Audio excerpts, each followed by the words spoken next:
you from the Radio for One studios in Franklin, Michigan. Welcome to the Detroit Cast. Big fan.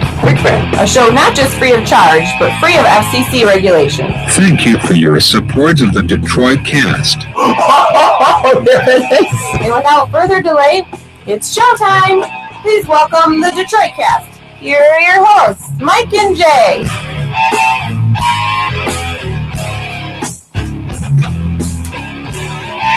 Hey. I forgot about that. Smell floored me. That smelling salt. That was a strong one. Oh, man. Welcome to the Detroit Cast, everybody. On a Monday with Mike and Jay, of course, the Detroit Cast is brought to you by our good friends at Zott Ford. Different from most dealerships in many ways. They listen to and love the Detroit Cast. They've won the Ford's President's Award 3 years in a row, 4 times in the past 5 years. This award is only given to the top 10% of dealerships in the country. This means they deliver to their customers the best experience possible. They employ Big E. Okay, that's a knock against them, but we won't hold it against them. One of the greatest moppers of all time. Finally, Zott Ford has free delivery. They will deliver your new or pre-owned vehicle to your home or office. And there's no need to load the kids in that family truckster. Simply go to ZottFord.com, search their massive inventory, pick the vehicles you love, give them a call. Then, like magic, they'll bring you your new car, truck, or SUV right to your doorstep. It's that simple. P.S. They won't send Big E to your home or office without your permission. They are smarter than that. Dude, how are you, buddy? I'm well. I think we just found the missing salt. Is that ready? Okay. Yeah, is that what Doug slung the half-used salt across the room at me. I thought it went down my shirt. Seriously? It didn't, and I was worried about the poos getting it. So. Yeah. Yeah, right. About the Fake. Yeah. Fake is right. Fake. The poos is pissing me off today, Mike. The poos is pissing me off today as well. Why you? I don't know. Ever since I've been here, the poos has been fucking with me. Mm-hmm. Try to eat a burrito. Can't eat a burrito in peace. Can't have important business documents around anywhere. You can't. I can't put a document on the floor and important business document. It's an outrage. It's reprehensible behavior. I mean, I've never owned a dog, but can't you normally put a document on the floor? Most dogs would eat that. I tend not to believe that. You've heard of dog. My dog ate my homework. Sure. Yeah, I've heard of that goes back to when I understand that's never true. You've never seen the Smoking in the Boys Room video by Motley Crue. The dog absolutely ate that kid's homework. Face. I mean, take that. The poos is jumping on me. The poos loves Jay. What are you going to do tonight with the poos? How was your weekend otherwise? It was quite well. Yeah? Yeah. It was good to see the family again. Oh, you still have one of those? Yeah, barely. It was good. Yeah. How about yours? Friday was good? Yeah, Friday was Ann Arbor, right? Great. Yeah, I took Big E to Ann Arbor Friday night. Oof. Actually, Big E was great. He was fine. He didn't talk during the show at all. He was well behaved. It was weird. Did you have funny? Yeah, I think the thing is when you said the reason I was quietest about it, like it wasn't like something I'd heard before, so I really didn't know what to expect. To be honest with you, I know you said his name before, and I kind of didn't really know what to expect that night. And it was great. I was really glad I went in the end. I really, really enjoyed the freaking music. I would see him again. Yeah. Like, for sure. The guy wrote Dick's Automotive, man. See, I don't even know that, obviously, so I don't know the old shit. Early Drew and Mike listener, you would know Dick's Automotive. He wrote You Were Meant for Me, the Jewel hit. Yeah. You know, I mean, it was fun, but the best part of the night had to be at the very end when the weird chick came upon me. Yeah, Laurel was her name. Wow, I can't believe you remember that name. I texted Steve and I said, dude, what was that fucking weirdo's name? Oh, really? Yeah, I wouldn't have remembered. Yeah. Gotcha. Fucking weirdo. Yeah, she was awesome. Oh, she's my favorite person I've met in a year. Yeah. She was hilarious. Yes. Yeah. She was just like, E and I were waiting afterwards. E wanted to meet Steve, and I wanted to say hi. So we're waiting till after the show. There's always like a line of people that want to get things signed or pictures taken, whatever. And so we're just hanging out in the Arc after the show. And it's, if you've ever been in there, it's like auditorium seating, you know, so like a movie theater almost. So it's not just like bar seats. Yeah. So E and I are facing each other in different rows. And this chick comes and just sits down like, next to E, and she's staring at me from like a foot away. And I'm like, I don't think I know this girl. does he know this girl? Like, what's going on? Wasn't it awkward? It was really weird. I didn't know what to do. He and I both just froze. We're like, because there's no one in the theater anymore. It's just Right. me and E, and this chick chooses to sit down literally right with us and just stare, not say a word. Was she wasted? No.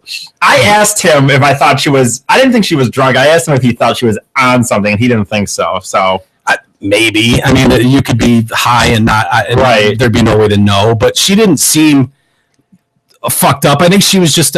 Finally, it came out. I was like, "Where are you from?" And she's like, "San Diego." And so she knew Poltz from.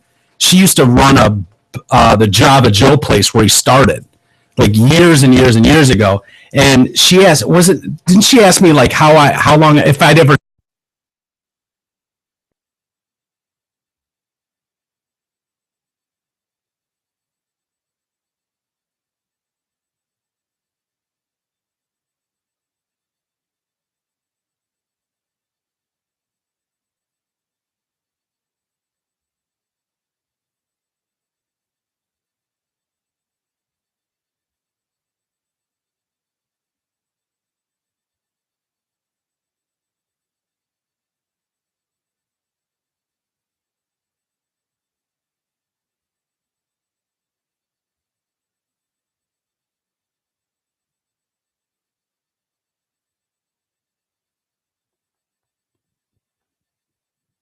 for years and years.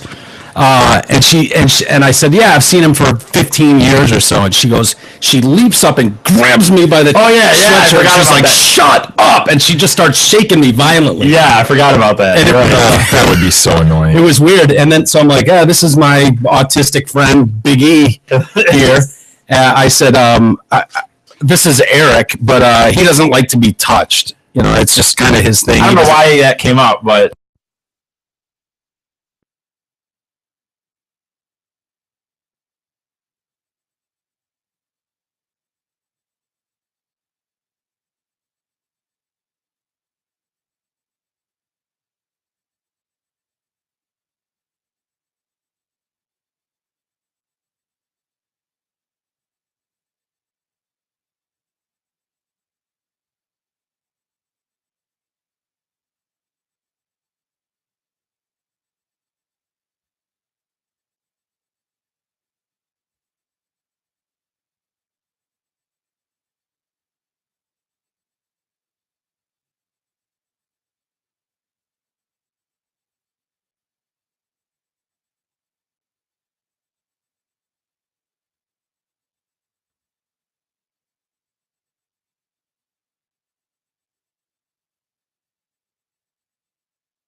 And then I think, well, why would she want?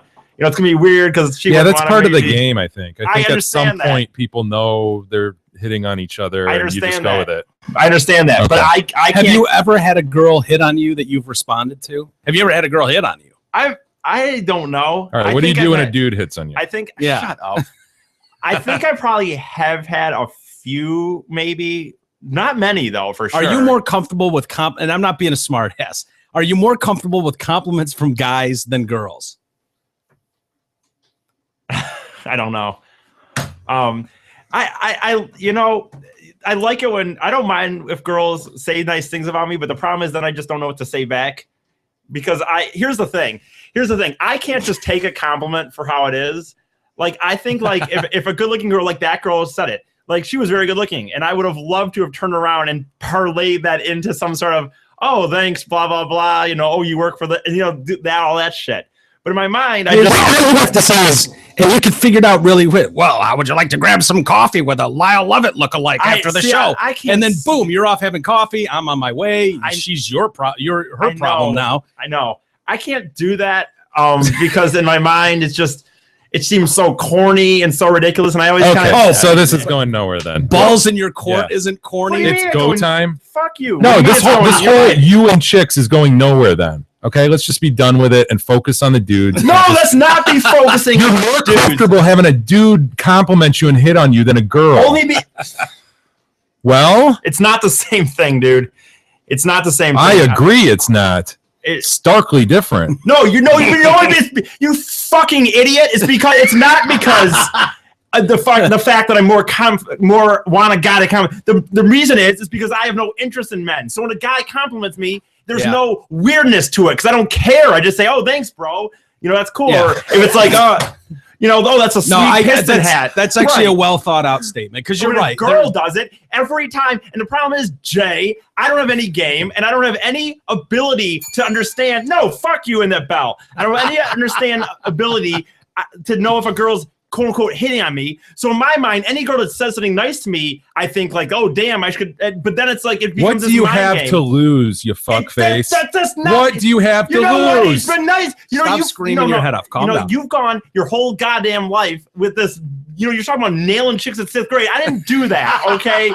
I haven't. Okay, but you're 32 now, so let's it's not so. Get off the snide. It's not something you just say to yourself and say, oh, blah, blah, blah. I think you play a game in your head that doesn't need to be played. Maybe so, but I can't. It's very hard for me not to play that game. I'm in my own head all the time. All right. Well, like I said, then we're declaring it done. You're not doing this anymore.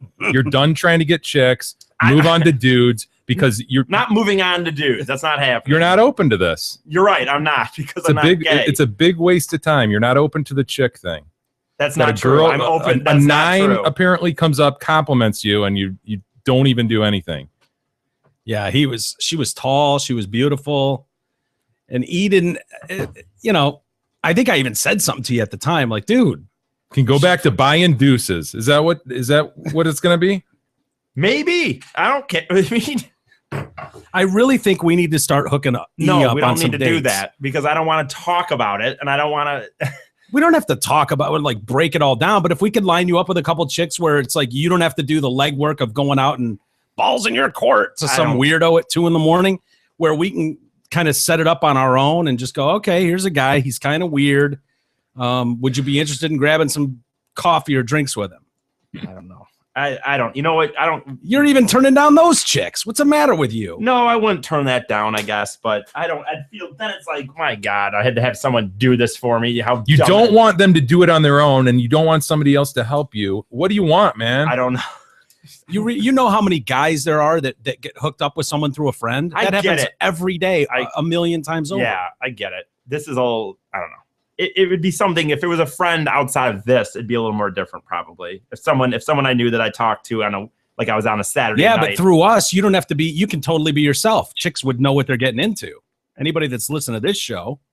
I gotcha. I don't know. All right. If you're not interested, we can go another route. But so other than E's huge failure, the night was good. Yeah, the night was great. It was a lot of fun. Steve, it's good. Always good seeing Steve. And, I think E really enjoyed it. And I really really enjoyed the music more than I thought. Potentially had 2 chicks he could have gone out with, but you know, Well, the one was better luck next time. The one was, I mean, not this, by the way, not that I believe this means shit, because as you know, my cynical nature, the one was married, quote unquote. But I mean, whatever. Not that that means anything. Yeah. But The chick that licked you yeah, she was and married. grabbed your but- junk. Yep.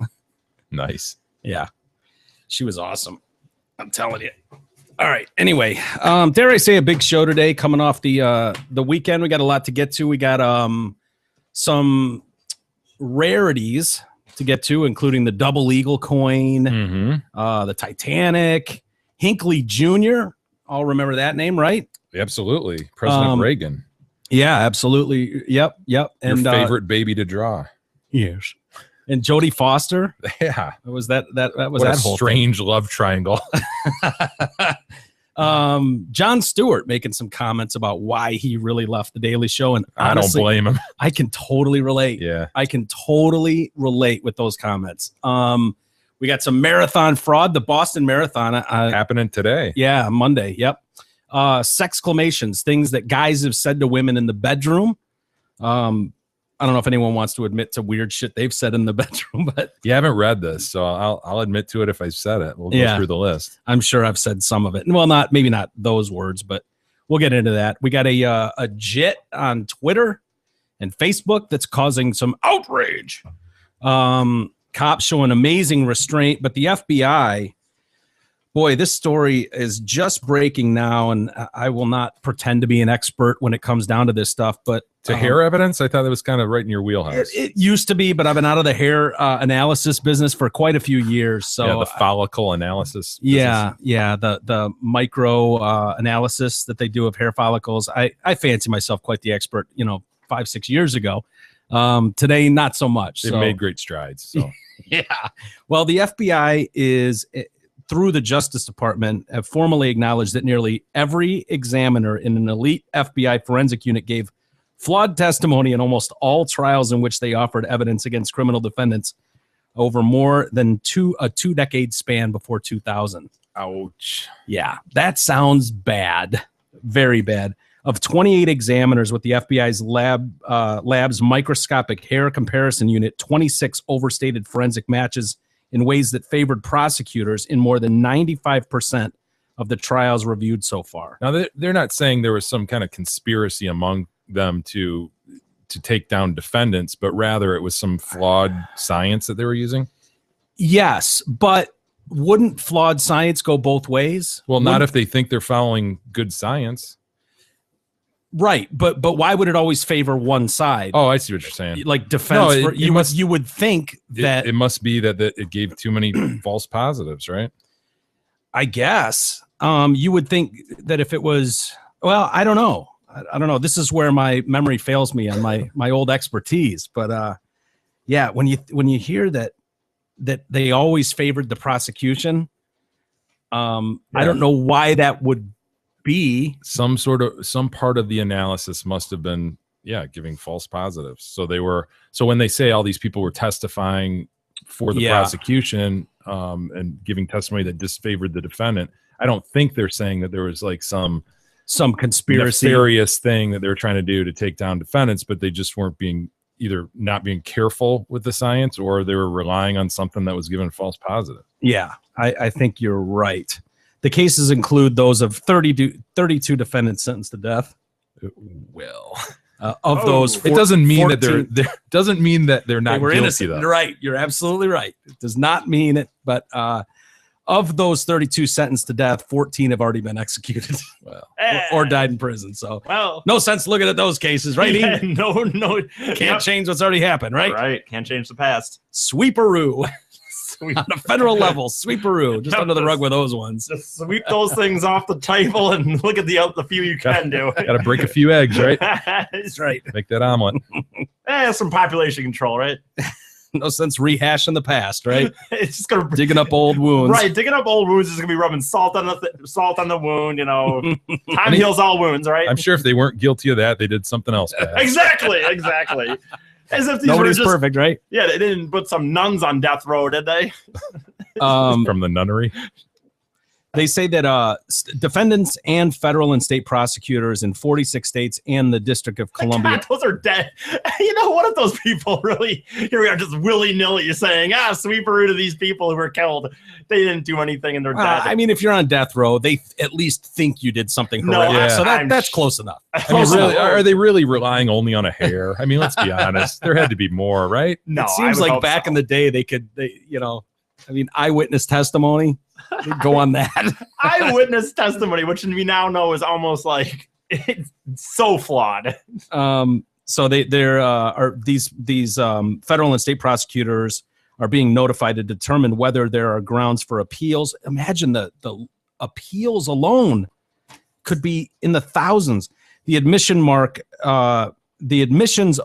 a watershed in one of the country's largest forensic scandals, highlighting the failure of the nation's courts for decades to keep bogus scientific information from juries, legal analysts said.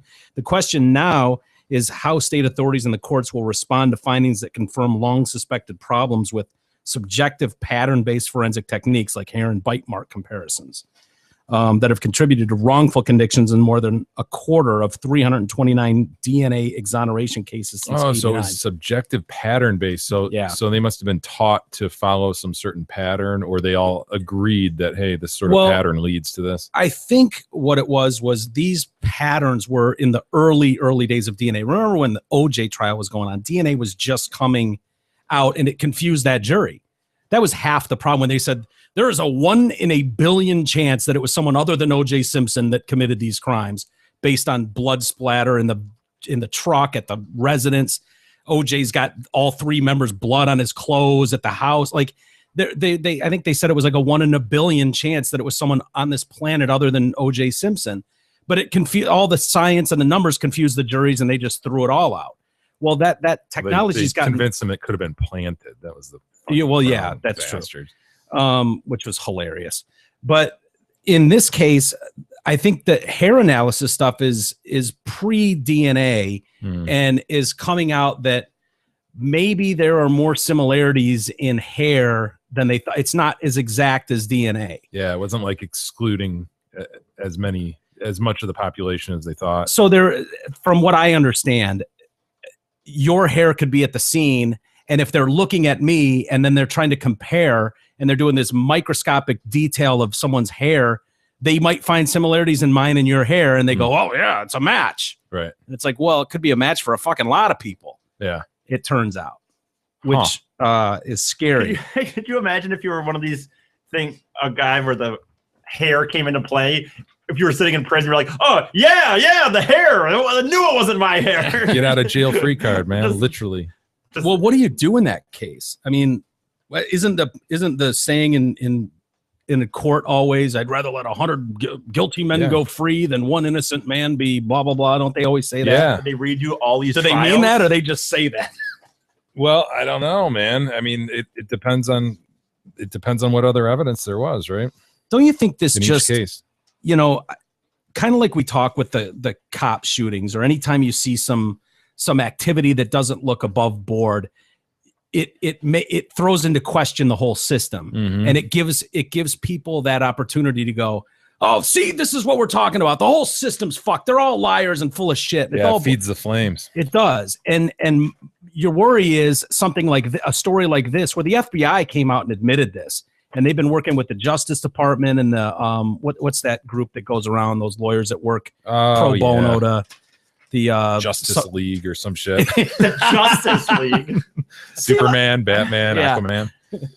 No, it's something like that, like Justice, blah blah blah. Yeah, you all know what we're talking about. I can't remember the name of them right now. But fuck, I forgot my point. See, the Superman Batman trailer came out. I did. I didn't see it, but I saw it came out. Yeah. Are you excited for that? By the way? No, I'm not. Really? Yeah, I'm not the whole Affleck thing. No, I'm not a superhero guy, man. I don't like those superhero movies very much. Really? Dude. Yeah. I watched Avengers with my boys not too long ago. I was like, yeah. I think I've seen part of one Iron Man. I heard the Avengers was the greatest movie of the year for sure, hands down. I saw it and I was like, yeah, really? That's how I was. Really? Right. I thought it was fucking bad. Yeah. Right, I mean, that villain guy was so stupid. It was Okay. Yeah. The guy that I'm came from with you like there. Thorland or whatever the hell. Yeah. Remember that? I even I know. blocked it out of Yeah. my memory. It was so bad. But I think there's a second one coming out very soon, isn't there? Another Avengers? Probably. I don't just really did. get into those. Yep. But no, I'm not excited about this Superman Batman. No excitement seeing that it was filmed here. Why would they be? I'm marginally interested, I guess, to see kind of some of the landscapes that we might recognize. But I don't understand. Are they working together in some capacity, or are they fighting? No, each they're other? fighting. I think it's Batman v Superman. V Superman. You So would is think Batman is going versus- into Gotham or Superman? I don't know. Just seems. I'm not stupid to sure. me. It seems like a dumb Now, granted, I'm not into these Wouldn't movies. Superman just kick his ass? I mean, Yeah, he's because Superman. Yeah. that's the thing. Batman He's really an doesn't. alien, Well, yeah, Batman doesn't actually have any powers, right? right? He's just a guy Right. who has awesome martial arts skill and a utility belt Right. that's Whose badass. parents were freaking murdered and shit. Yeah. But Superman, you're right. He's an alien. He can freaking. He was able to turn Unless the, Batman has kryptonite, what the hell? Right. Right? He was able to turn back the freaking time by Yeah, spinning around the globe. How is Batman gonna beat that shit? That's bullshit. And why is the bat symbol dominating the Superman sign then? Don't you agree? Yeah. Well, yeah, because you're right. The only way Batman can beat him is kryptonite. It's the only way. yeah, you could fit the bat symbol inside the Superman Yeah. shield. You couldn't really do the. What was the movie that came out like 10 years ago that showed that emblem? It was a futuristic movie. I think it was Will Smith, where he's like one of the last people on Earth. It was one of these apocalyptic things. Oh, Um, Hitchcock. Are you thinking an I Am Legend? Yeah, I think so. Okay, I think yeah. in the background of a scene, there's a billboard that showed that insignia. So they've been sitting on that forever. And they Really? yeah, they put it up there just kind of as a Easter egg, for fans. Really? Yeah. Huh. I think it was that movie. But anyway, yeah. So how'd we get onto the Justice League? There it is. Oh Yeah. yeah. Yeah, there you go. Wow. Check that out. And wasn't that movie 10 years ago? Yeah, at least. So I wonder That's if crazy. anybody noticed that at the time and went, what the hell is that? Oh, I Batman and guarantee Superman? you people Yeah. noticed that. Those nerds. Well, we could continue with the FBI thing. Federal authorities, they say, launched this investigation in 2012 after the Washington Post reported that flawed forensic hair matches might have led to the convictions of hundreds of innocent people since the 70s, typically for murder, rape, and violent crimes. Can you imagine? There must have just been some new wrinkle to the analysis where they went, oh, fuck. Yeah. Where some new technology or something came into play and they went, oh, my God. So that means Yeah. shit. And the other problem with that is these experts, these finely tuned experts in this analysis, went on to train upwards of 1,000 other experts in that science. Yeah. So this expands throughout the country where, there's already a few people that they've gone and looked at in Probably the even- District of Columbia, which is Probably- where they started. Even internationally. I mean, if we tend to have some real cutting edge folks over here. Yeah. And I'll bet you they're training people in other countries too. Yeah. So, dude, that's a mess. The thing is, that kind of bothered me towards the end of this article was talking about, defense attorneys say scientifically invalid forensic testimony should be considered as violations of due process. Of course, have held with false or misleading testimony. So reviews of 342 defendants' convictions were completed as of early March, and the Innocence Project, that's who we were thinking of, the Innocence Project. That's what they reported. In addition to the 268 trials in which the FBI hair evidence was used against defendants, the review found cases in which defendants pled guilty. FBI examiners did not testify, did not assert a match, or gave exculpatory testimony. Yeah. When such cases are included by the FBI count, examiners made statements exceeding the limits of science in about 90% of testimonies, including 34 death penalty cases. The findings likely scratched the surface. So, but they said there's not much they can do about a lot of this. Like some of it, Some of them are dead. some of them are dead, but not only that, a lot of that evidence going back 20 years, hair evidence has been long destroyed. Yeah. It's just not, Yeah, after appeals expire and all that, they probably don't worry about those files anymore, right? Yeah. Decades ago. And it just goes to old, it just goes bad at some point, you know, the stuff. And so what do you do? Just keep them locked up. Keep them off the streets. I mean, yeah, you hate to just release. You've come this far. Well, I was going to say there were 3 cases, you know, District of Columbia is where they first started looking at these, and they found 3 cases of guys that they've already, through DNA, been able to rule out as guilty guys. Oh, dude. They'd spent on average 20 to 30 years in a federal penitentiary for murder and rape. Dude. Can you imagine? Like, that's the part with the system that I think like I struggle with, where it's like, they must have done something to get in there. Like, I think there's a percentage of people that like to believe the system works to a point where if I really haven't done something, there's no possible way you can prove I did it. Well, I think when everybody's relying on science, that's the assumption, right? Is that why you hate science so much? It just doesn't really interest me. But yeah. No, really, right? We've all sort of bought into this thing of DNA, and and when experts, quote unquote, are sitting there and they can sit there and spout off all the degrees they have and all the training, and they're 100% sure. It's like, what are the rest of us to do? And when they're talking about that hair analysis, I guess I didn't realize it was subjective. Right. That this wasn't some douche in a lab going, and he's given his kind of opinion on things. And now he's on the stand as an expert. Mm-hmm. It's like, dude, I mean, if you're going in there with scientific evidence and you can say with DNA that this rules this guy out, or this absolutely is a match. But if you're talking about some nerd. But isn't it always to some degree subjective? Even, I mean, there's somebody reading the data. Sure. Datum. Yeah. Nice. Is that a word? Yeah. Yeah. Jeez. Yeah. Yeah, it is. But I mean, I guess you do the best you can. I just think. Well, it's up to the defense lawyers to point that out to the jury, that this guy is doing something subjective, that it's not just open shut, that it's this person's hair, and try to get to the bottom of how he does his analysis. And isn't it true that then that's your subjective belief that that's a match? That, you know, you don't have some computer program saying that that's an exact match. You're looking at things and the best you can determine it's a match, but you need to jump to a conclusion to some extent. Yeah. That's his job to do that. Yeah. But like I say, it's hard for a jury to sit there and listen to an expert and listen to all the degrees he has and listen to how many cases he's testified in and go, wow, this guy doesn't know what he's talking about. I mean, you're going to usually conclude the exact opposite if he testifies in a credible way. Yeah. Which he's a nerd. Of course he's going to testify in a credible way. Right. Yeah, some of those nerds are really, really good at testifying too. Are they? Yeah. It's like, damn, man. They sound very, very believable. Yeah. Which is their role and their job. I don't know. I was watching Dateline 2020, one of those over the weekend, and there was some guy who was in jail for 30 years for murder. And then it came out that he was innocent.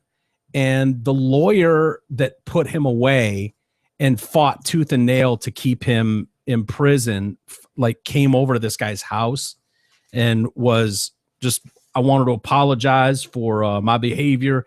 And his attitude for all these years was like, it was all about winning. Like, he didn't give a fuck what the truth was. It was like, I there was a point in my life where I just wanted to win. And it's brutal. And it's like, dude, to me, that's such a glaring problem. Yeah, you've got an obligation to turn over evidence that could be exculpatory. Yeah. And so, you know, it's not just about winning, it's about finding justice. Yeah. You know, and but what about the cheesy, but that is your job, man. And I think even if you're a prosecutor, like, your end game goal should not be just to, like, get anybody off the streets to relieve the stress in the community or whatever, but to find the guy that committed said crime and go after him. And if it takes you 30 years to find that guy, so be it. Yeah. But, you know, this idea of, it meant everything early in my career, especially to win at all costs. It's like, well, fuck you too, man. That's such bullshit. This guy, he's like, I hope you can forgive me. And the guy's like, yeah, no, I can't. I won't be forgiving you, but you know, God bless you. Thanks for coming by. Get the fuck out of my house.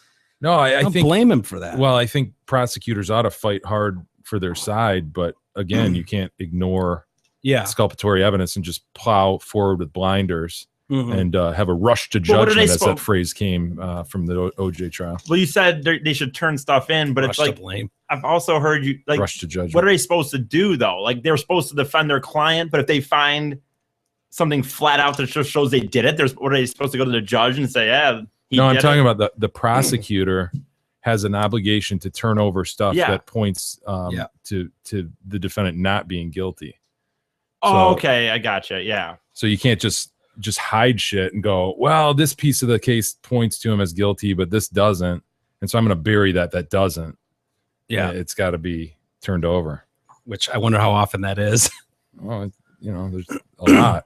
Yeah. Yeah. That they'll turn stuff over that they know is damning to their case. Yeah. Because they ought to be looking at the whole thing and going, can I prove this beyond a reasonable doubt? A lot of times charges don't get brought because they just don't believe they can prove it. They might believe the guy's totally guilty, but it's like, fuck, there's this evidence too, and it's going to be really hard to prove beyond a reasonable doubt. Beyond a reasonable doubt is tough. Yeah. Get 12 people to agree to that. Obviously, it's not that tough. Just find a hair strand. Use some junk You can put science. people You're to all right. death. It's easy. Yeah. No, I don't know. It sucks, but I've explained it anyway. Now we got a cop, rookie cop. I don't know if you've seen this video. I think we have it, Kadog, right?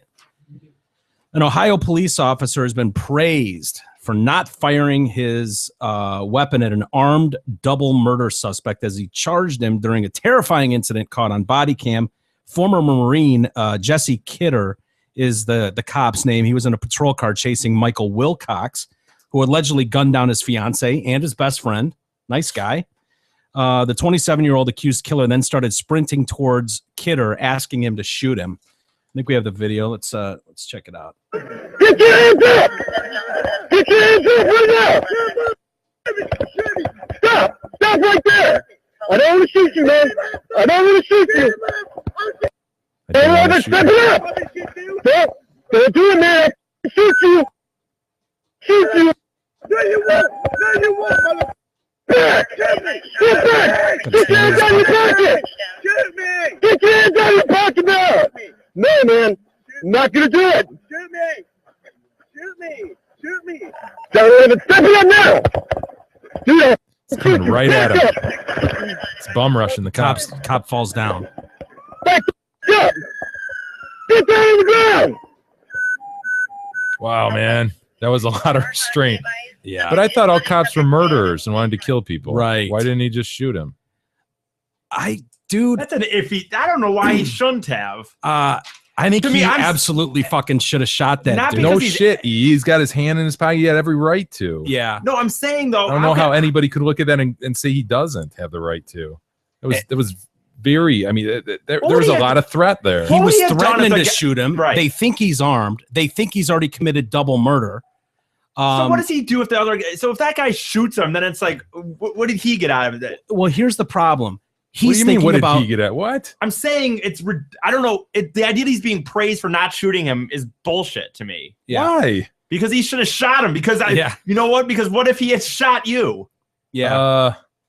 He's being praised for showing restraint, and Yeah, because all these Stu- guys are getting criticized every fucking other day for shooting people when it's warranted in most cases. It's the exact example of why you should be able to shoot. It's Yeah. I What if he agree. pulls like He could have shot that guy. I think everybody would agree watching that video that he had every right to shoot him, but he didn't. You don't find that praiseworthy?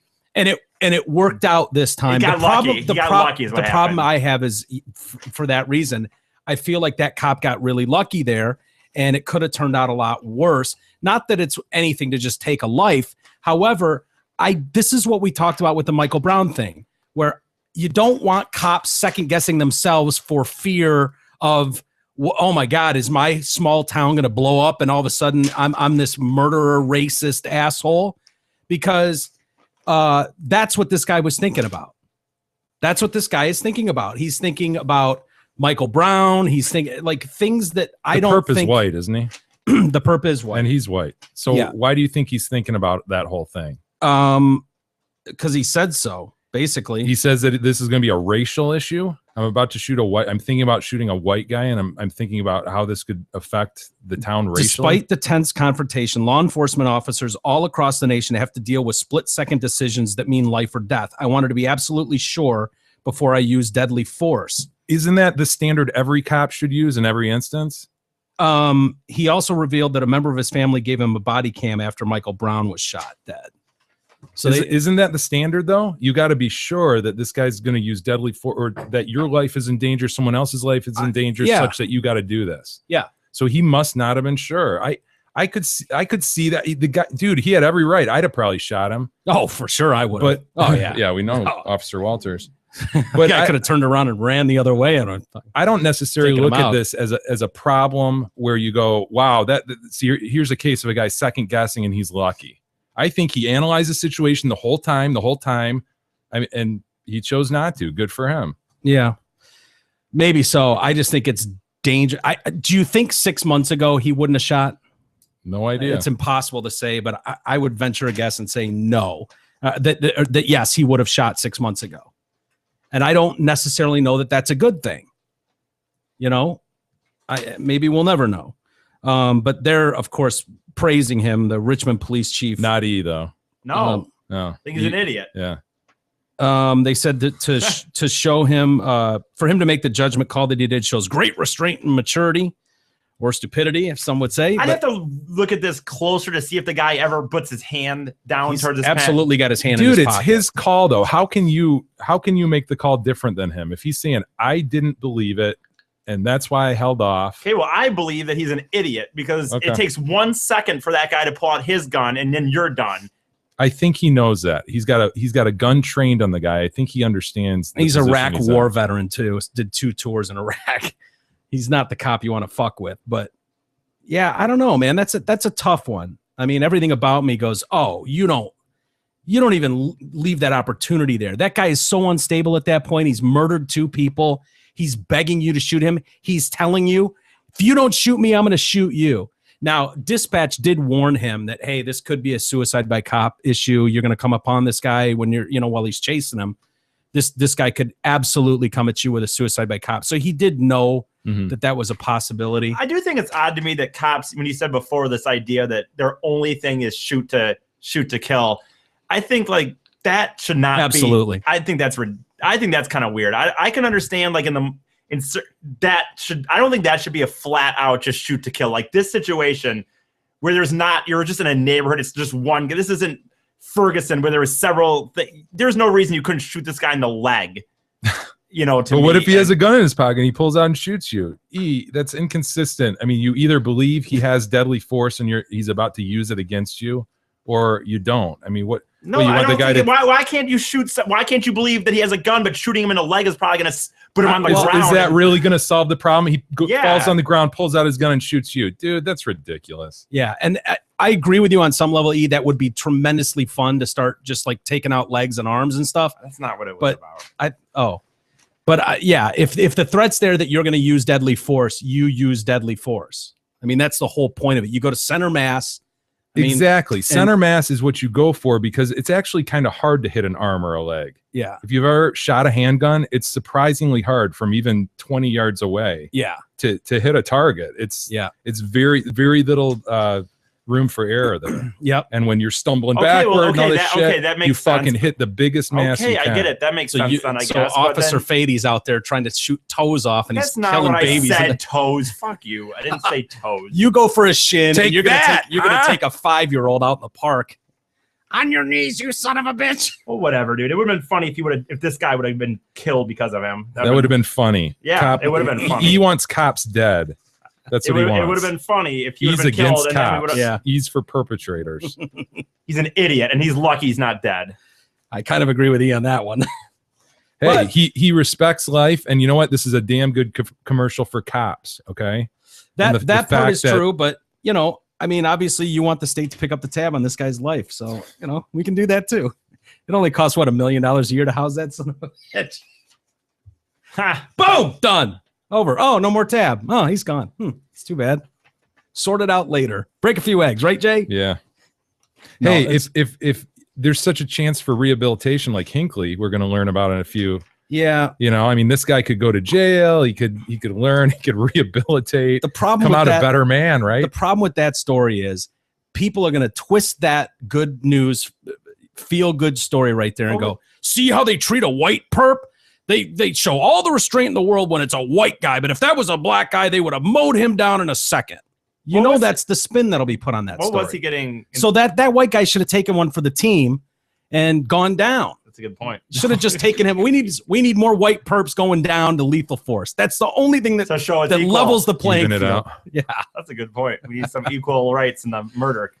Oh, this cop is terrible. He needed to take this guy out. I mean, for the racial sanity of the country. To prove that he wasn't racist. That's right. That guy needed to go down for all a murder, if you will, for the Caucasian Americans. Right. And then we've got outrage. You guys ready for some outrage in Memphis, Tennessee? We got a this is the Jet. Yeah, this is the Jet. Good. Hasn't gone ham yet, has he? No, keep in mind, Jay, this kid is like Russ or Manny's age. It's like 12 or 13. Yeah. He's amassed thousands of Twitter followers. People are loving this Jet. With his updates, his pictorial updates of gangsta life. And this kid poses with guns, cash, bags of weed. In one video, he laughs and points the gun at the camera. In another, he's blowing smoke with the caption, "High Life." God, look at this guy. Look at this guy. Look at this badass. Why why pixelate? I want to see him. Because he's underage. But yeah, I know. I agree. You know what I'm really sick of? This is not the time for this comment necessarily because it has nothing to do with the story. But like this picture right here. You don't like his shirt? No. The one right here. Nowadays, this is so out of nowhere. But they'll call these selfies now. Like when it's just like he didn't take this.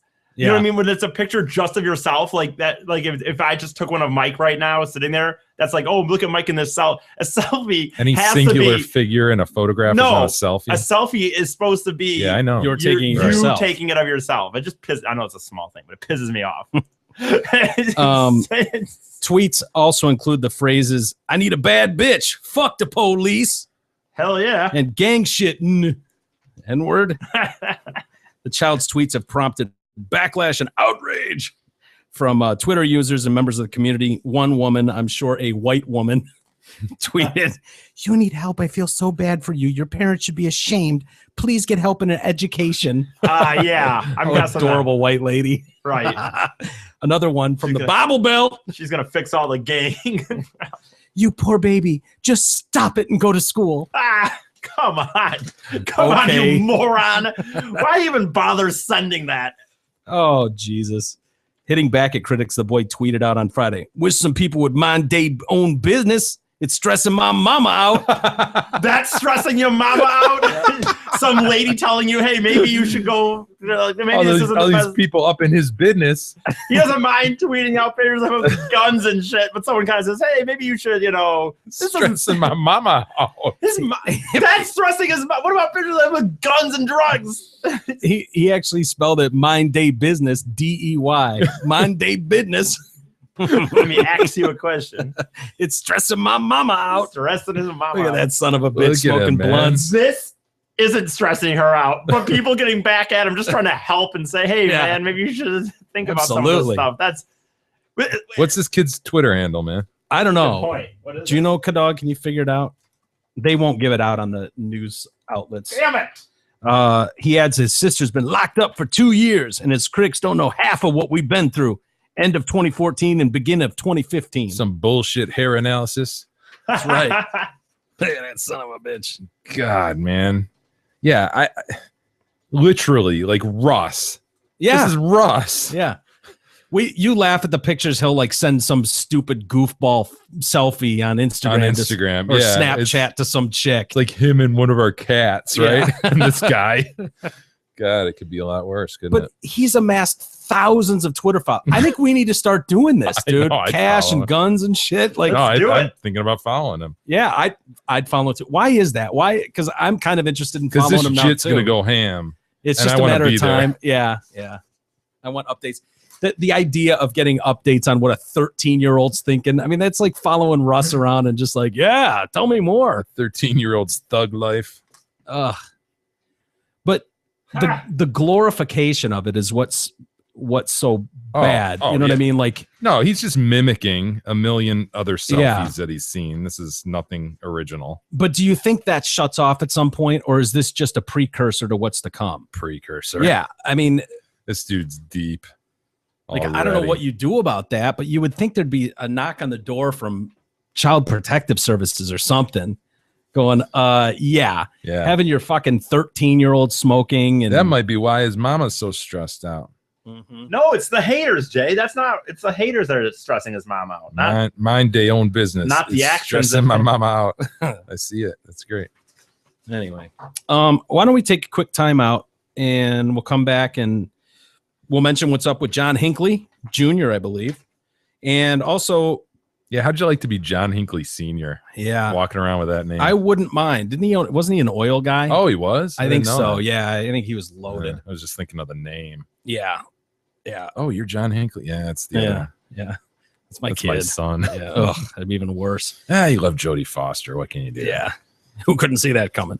We'll get into that. We'll also touch on the girls making comments on the weirdest things guys have ever said to them during sex. We'll go through some of that. We'll do it all next. The Detroit Cast continues after this short break.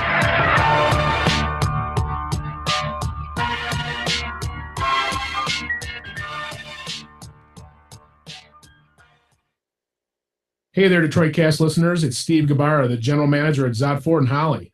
It's April, and you know what that means. Spring cleaning.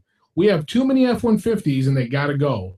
Right now, get over $14,000 off a brand new 2014 F-150 Super Crew XLT 4x4. So, while supplies last, get an F-150 that stickers for almost $49,000 for just over $34,000. Do the math, because we all know Big E can't. That's over 30% off a brand new F-150 at Zott Ford. Friends, hurry in. With a sale like this, our supplies won't last long. Check out our incredible deals and our massive inventory at ZottFord.com. That's SZOTT.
The Detroit Cast continues now, bitches. Here's Mike and Jay. Welcome back to the Detroit Cast on a Monday with Mike and Jay. And lots still to get to, including weirdest things guys have said to girls during sex. And they interviewed like 20 girls, and we're asking them, and you know as well as I do that guys will say anything in that moment. You know what I mean? Like, is this like to close the deal? No, or I just think you're in that moment. Yeah, I think this is more in that moment. No, you're right. I like what Mike always harkens to the idea of like, oh yeah, you're freaking gorgeous, or blah blah blah. Look at that ad, and then the minute you're done, you're like, get the Jesus Christ. What's that all about? Who was that guy? I love the perfect guy. example that was the guy on the train or the bus, right, in Philadelphia, with the woman going, "Put that away! I can't believe you're touching yourself." Well, and he's just got that look on his face, and then he blows, and he's like, "What? Comes right back to his senses. Well, and of course, all you had to say bitch was something. I'd have left. What the fuck's wrong with you? Well, and of course, the Ferguson guy whose gunshots are going off in the background. Yeah. He's like, look at them titties. Yeah, they're looking good. It's the weirdest thing, man. Especially if it's such a weird thing. Like the mind, what's going on in your head in that clouded moment. Judgment, indeed. Dude, I don't obviously hook up with a lot of chicks, but even if I'm just jerking off, sometimes halfway through I'll start texting girls, and then the minute I'm done, like they're girls that are questionable. Wait, what? Hold on, dude. Hold on. I'll start texting girls that I think that while you're whacking off, you're texting girls. But what I'll do is I'll stop in the middle, and then I'll start texting people. You're still rock though. Kind of thinking, like with the mindset of like, yeah, like maybe I could get her to come over. Or if there's any girl I think I have a chance with, sometimes I'll start texting, thinking. So you're like balls in your court, and then you're hoping for something awesome back. No, I'll just kind of be like, like, hey, oh yeah, I'm imagining your manhood thrusting deep into my gorge of steamy love pudding. Exactly. Is that what you're looking for? No, in my mind, because at this point I'm like I'm ready to go. So I'm like, you don't happen to me in my front yard right now, do you? I just start texting people that I think that maybe I could set something up for later. But then once I'm done, I don't care anymore, and I just take a nap or something. Yeah, later's gone. And you're like, oh, it sounded good 30 seconds ago. Yeah. Unfortunately, I know what you're talking about, where it's like immediately come back to your senses. Well, like it's I said, you said, especially it's more with the hookups, probably more than like necessarily a girl you've been with. Then you're dating. Totally. More like a girl from the bar where you're just like, oh yeah, I fucking love you and shit. Man. Yeah. This is love the you and greatest shit. You are the greatest piece I've ever had. So man, it's getting late, isn't it? Shit, look at that time. Where'd all that time go? Do you need to get a cab or something? You need a few bucks for a cab and shit? I got an early morning. I forgot I had a business meeting in the morning. Oh, my phone's ringing and shit, I think. I got to take this. Very, very important. You're going to have... I'll throw your shit out the window. It'll be downstairs when you get there. If you forget anything else. Yeah, just write me. I'll send it or something. Right. Maybe. So anyway, so guys, Aaron, who's 22, says he wanted to live in my vagine, like pay rent and everything.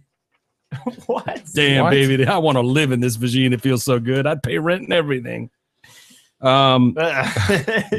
This one guy says, I don't know if I'd ever want to do that. Claire says, I would put on a playlist, and whenever we would bang, he'd get so excited when a song he liked came on. He would say, yes, this is my jam right here. And he'd do a little dance while he was inside me. Okay, it wasn't sex, but I was hooking up with this guy I was seeing for the first time, and while I was giving him head, he blurted out, I love you.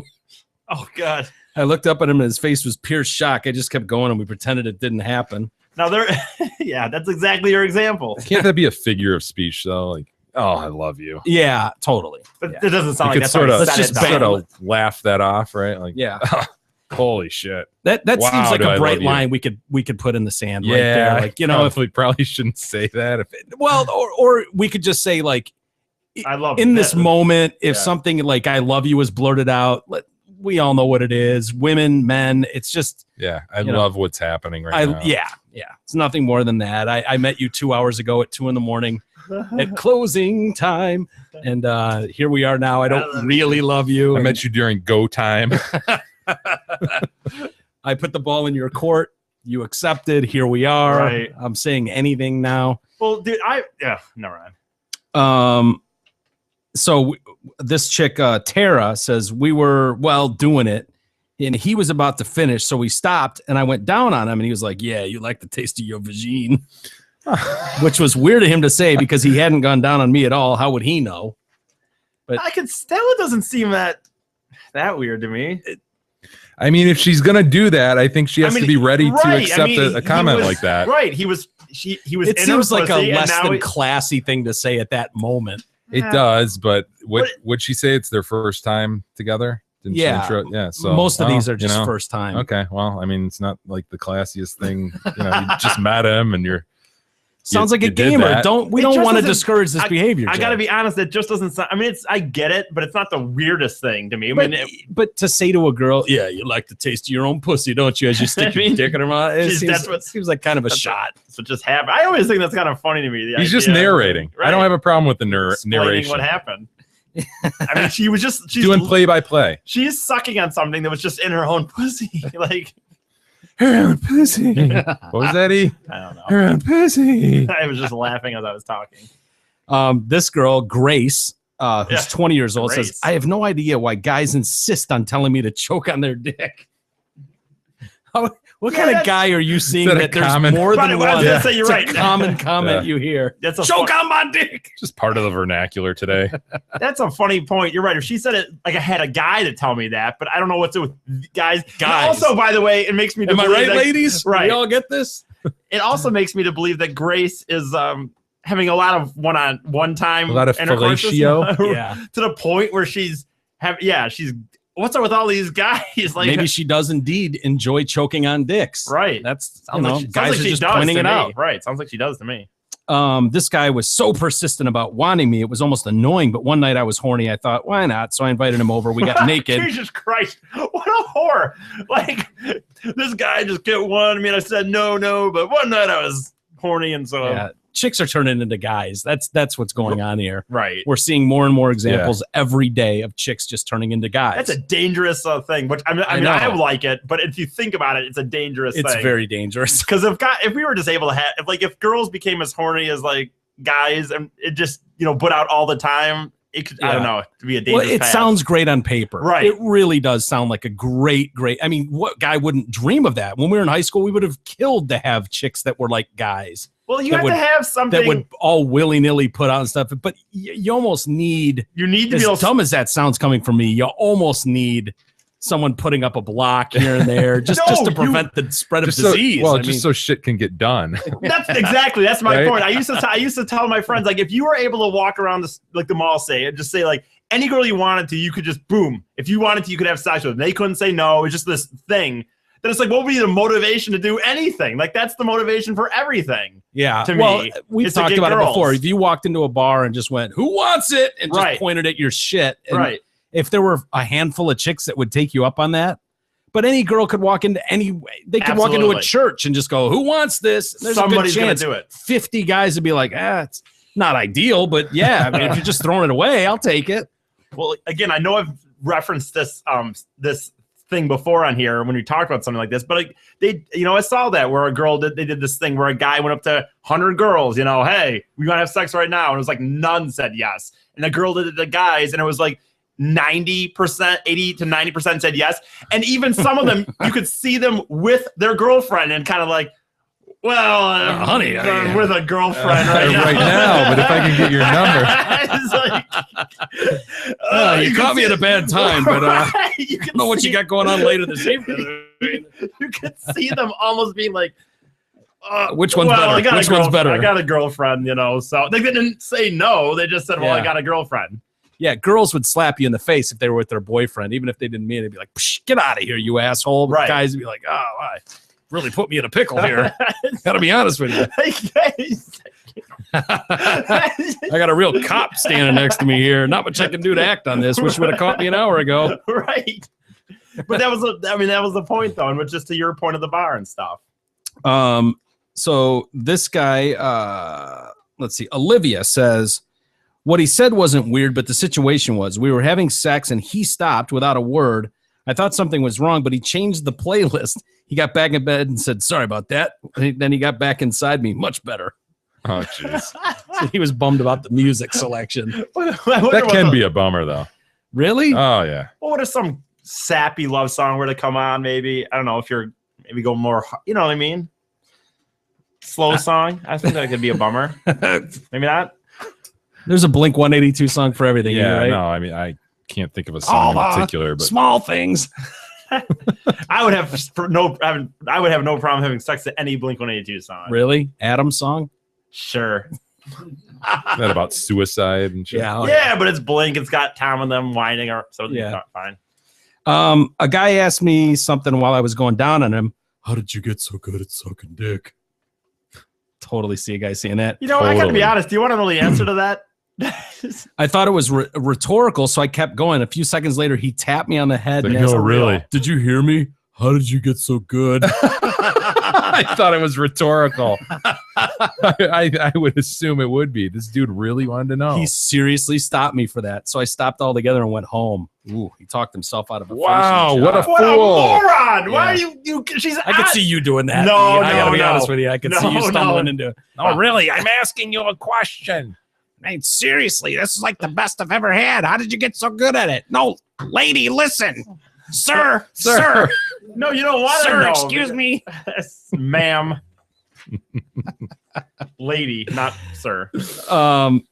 Some guy says this chick says, Jackie says he was about to finish, so he started naming presidents in reverse. One of those like Obama. Dead puppies, Bush. dead puppies. Yeah, we've all heard about that. Baseball statistics. One guy, let's see, Anastasia says it's not weird that he wanted to, I guess, but like the way he asked, so can I come in your face? Well, what's a good way to? And then he said, I have really good aim. Didn't we learn from Emily that, you definitely have to ask, right? Yeah. Etiquette. Yeah. I think I disagree I think you with just her. go with it at that point. Yeah, I think Didn't you explain that it was the surprise that's the most fun for you? I fully subscribe to the ask forgiveness, not permission. You know what I mean? And well, at this point, what you gonna do? Yeah. Because I assume these are all, to be honest, I assume these are all either one night stands or, any of these. I just think a girl. I don't think you write in about your boyfriend saying he all of a sudden, hey, could I come on your face? You know what I mean? Yeah, I've never felt comfortable doing that. I don't think I've ever I don't even asked. understand why. No offense, ladies. I can. No offense. No offense to you. Sorry to hold back with my permission. I don't even really. They're partly responsible for the situation we found ourselves in. I mean, they've got to take some responsibility. That's true. Bailey says, I was hooking up with this guy I'd been seeing, and I decided this was going to be the night we finally had sex. We were getting naked, and right before what I thought would be having sex, he rolls over and starts jacking off. When I tried to have sex, he said, no, just watch. He then jerked off for 25 minutes while I just sat there. The worst part is I dated him for another month after. Why would you? Maybe he was a really nice guy. So maybe she's in it for more than, just getting off. Yeah, but it's like, if that happened, and I don't know. No, that'd be a deal killer if your guy rolled over and just whacked off. If I was a chick, it would be. Anyway, what's the weirdest thing you've ever said during sex? Just awkward laughter, usually. Awkward laughter. Jay? Probably something about Colors by Benetton. Really? I love that shit. So if Gab just bathed in Colors by Benetton, Be fine with me. What do you mean laughed? When would you laugh? Just because in my mind, I'm probably fumbling around like an idiot, don't know what I'm really doing, so I just start laughing at shit. There's the Colors by Benetton, man. I need to smell this stuff. Will you bring some over? Will you grab one? It sounds like mine. It sounds like you don't want to. If you do, Jay will be all over you. Yeah. I just want to smell. I leg. just want to see what it smells like. Oh, it's like the 80s. I don't know. It's awesome. Does Gab like it too, or does she? No, she's just. I don't know how we discovered that, but wow, it's awesome. Yeah, the king likes it. The king gets it. Colors by Benetton. Problem is, it's been discontinued, so we bought like a vat of it last time we saw it. See, that's like it's going to be gone. I was just going to say, just Totally. like the sponge. Yeah. You guys excited for the Boston Marathon? Biggest marathon You in know the what's world? interesting? We've got a local woman, Desiree, and her last name escapes me, but she's from the Hanson's Running Group Really? up in Rochester, Lake Orion. Nice. And she is one of the favorites to win it. No way. yeah. For the women? Yeah, it's been more than, I think, 30 years since a U.S. woman has won Boston. And she's got a great chance. Compared to a man, but you mean globally compared to other women. A U.S. woman. A woman from the United States has not won Boston in 30 years. Against other women. Correct. Yeah. You're right. What are you Okay. talking- I mean, versus men and women both run it at the same time. Correct. But Yeah, So women a man's run it- always going to win it, right? Yes. You're saying, I the mean, wo- no she woman's will ever- not beat the men's winner. Yeah, Okay, not even okay. close. Yeah, That's- the men's what I was winner will wondering. I don't beat know. her by 20 minutes or something. Okay, of course you will.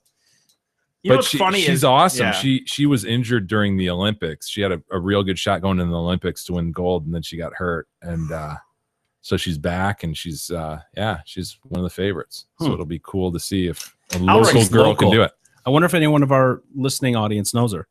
I'll record it. I will record it. I was asking Jay earlier, is it televised? It's they I don't know televise that thing? that it's live, but the NBC Sports Network, I believe, will show it either later that day or maybe live. They usually do just a 2-hour version of it, so I think they show it a few hours later, Mhm. condensed down to 2 hours. Man, I like watching the last few miles. I do. Other than that, it's bullshit. But you watch Yeah. the last few miles, and it is amazing how fast they're going. In the 23rd mile, 24th mile, running Yeah. 5.5 minute miles. right. Just ridiculous. I Yeah, can't they're support. very- I can't support it. very fast. Those right elitists, they're non-inclusive. They're faddists. They only accept certain people into their group. I mean, I thought we were moving past that in this country. No, but they'll take not them at all. the It's Boston just- Marathon. yeah, it's just Well, weird that a you- fat guy can't do now. it. It's not that they won't take you; it's that you Just- have to have a certain time. Yep. Elite. And usually fat guys can't do it. It's It just happens strange to be. how that happens. We'll see. I'll tell you about How's a fat guy your that's running doing going, stuff. E? You Yeah. good? Well, last week was a bad week. I'll be honest. With the Vegas. Okay, midweek, we got to but stop having bad weeks. I know. So I Good luck started- with that, Jay. So I started Good luck like with that. I had my first trail run today, which was fun, and my first running without. What do you mean by that? Trail run? By our house, you can go into a trail, like What sort of trail? Are we talking like a railroad? A no, defunct through railroad. the woods. There's Okay. there's an area by me All right, that's really pretty that's how cool. you get injured. I know, but I like Stay running on- those. Okay, well, we're done with that. I need a Wow. bike. That's not happening. I like I them. need a bike. Oh my God. I'll give you my bike, Jay, if he loses, just so you have something else to root for. Okay, I get a bike either way. Wait a minute, that's bullshit. He's hedging his bet over there. No, that's good. I'll take that. I like the idea of you getting penetrated on the Vegas Strip. I don't know, something It's not about going to that just happen screams. on the Vegas Strip. Well, No, Adam will give me a better bike than yours, though. So I still want you to win. mine's still a nice track. It's not it's as got- nice as what I'm going to get from Adam. It's got 1 I'm mile sure, on it. I was going to say, I'm sure it has It's got no 1 use. mile. I It's can't 12 believe- years old. 1 Right. mile. I can't believe you even have a bike. I know I can't either. It was an I would impulse love buy. to see- Totally an impulse buy. I'd love to see you riding around a bike in the neighborhood. No, you wouldn't, and you never have. Where Nobody. were you that this was an impulse buy? Just like walking through REI or something? You're like, No, there was huh. a bike shop at the end of my street when I lived in Berkeley, Uh-huh. and I went in there one day and went, "Yeah, I think I'm gonna fucking get in shape and give this bike thing a try." I used to be sweet on it when I was a kid. Yeah. Yeah, no, not a good idea. So it's been hanging in the garage ever since. Shocked you even moved it. Yeah, I know. Yeah, Wheels are should've probably just all left it. warped from hanging there. Maybe. Hmm. Did they get warped from that? Yeah. Oh, yeah, they're definitely We'll warped. get them then. straightened out. So anyway, speaking of the marathon race, which is utterly boring to me, but this story is pretty funny. The winner of the 2015 Go St. Louis Marathon, Kendall Schlur, was DQ'd after race officials concluded she never ran the race. The winner. Ah! She dove in. I don't know how you would do this, though. I saw the video of her finishing, and she comes in, and they're like, "Where's your bib?" And she kind of had to lift up. She was wearing like one of those, what do they call them? The running skirts, you know? Oh, yeah, I know what you're And she talking had about. to lift it up, and it was like below. And they're like, "Huh?" You could tell they sort of thought it was fishy. And she didn't look all that tired, you know? It Yeah. looked like she just ran the last like 200 yards. It's ridiculous, Right. man. Look at her.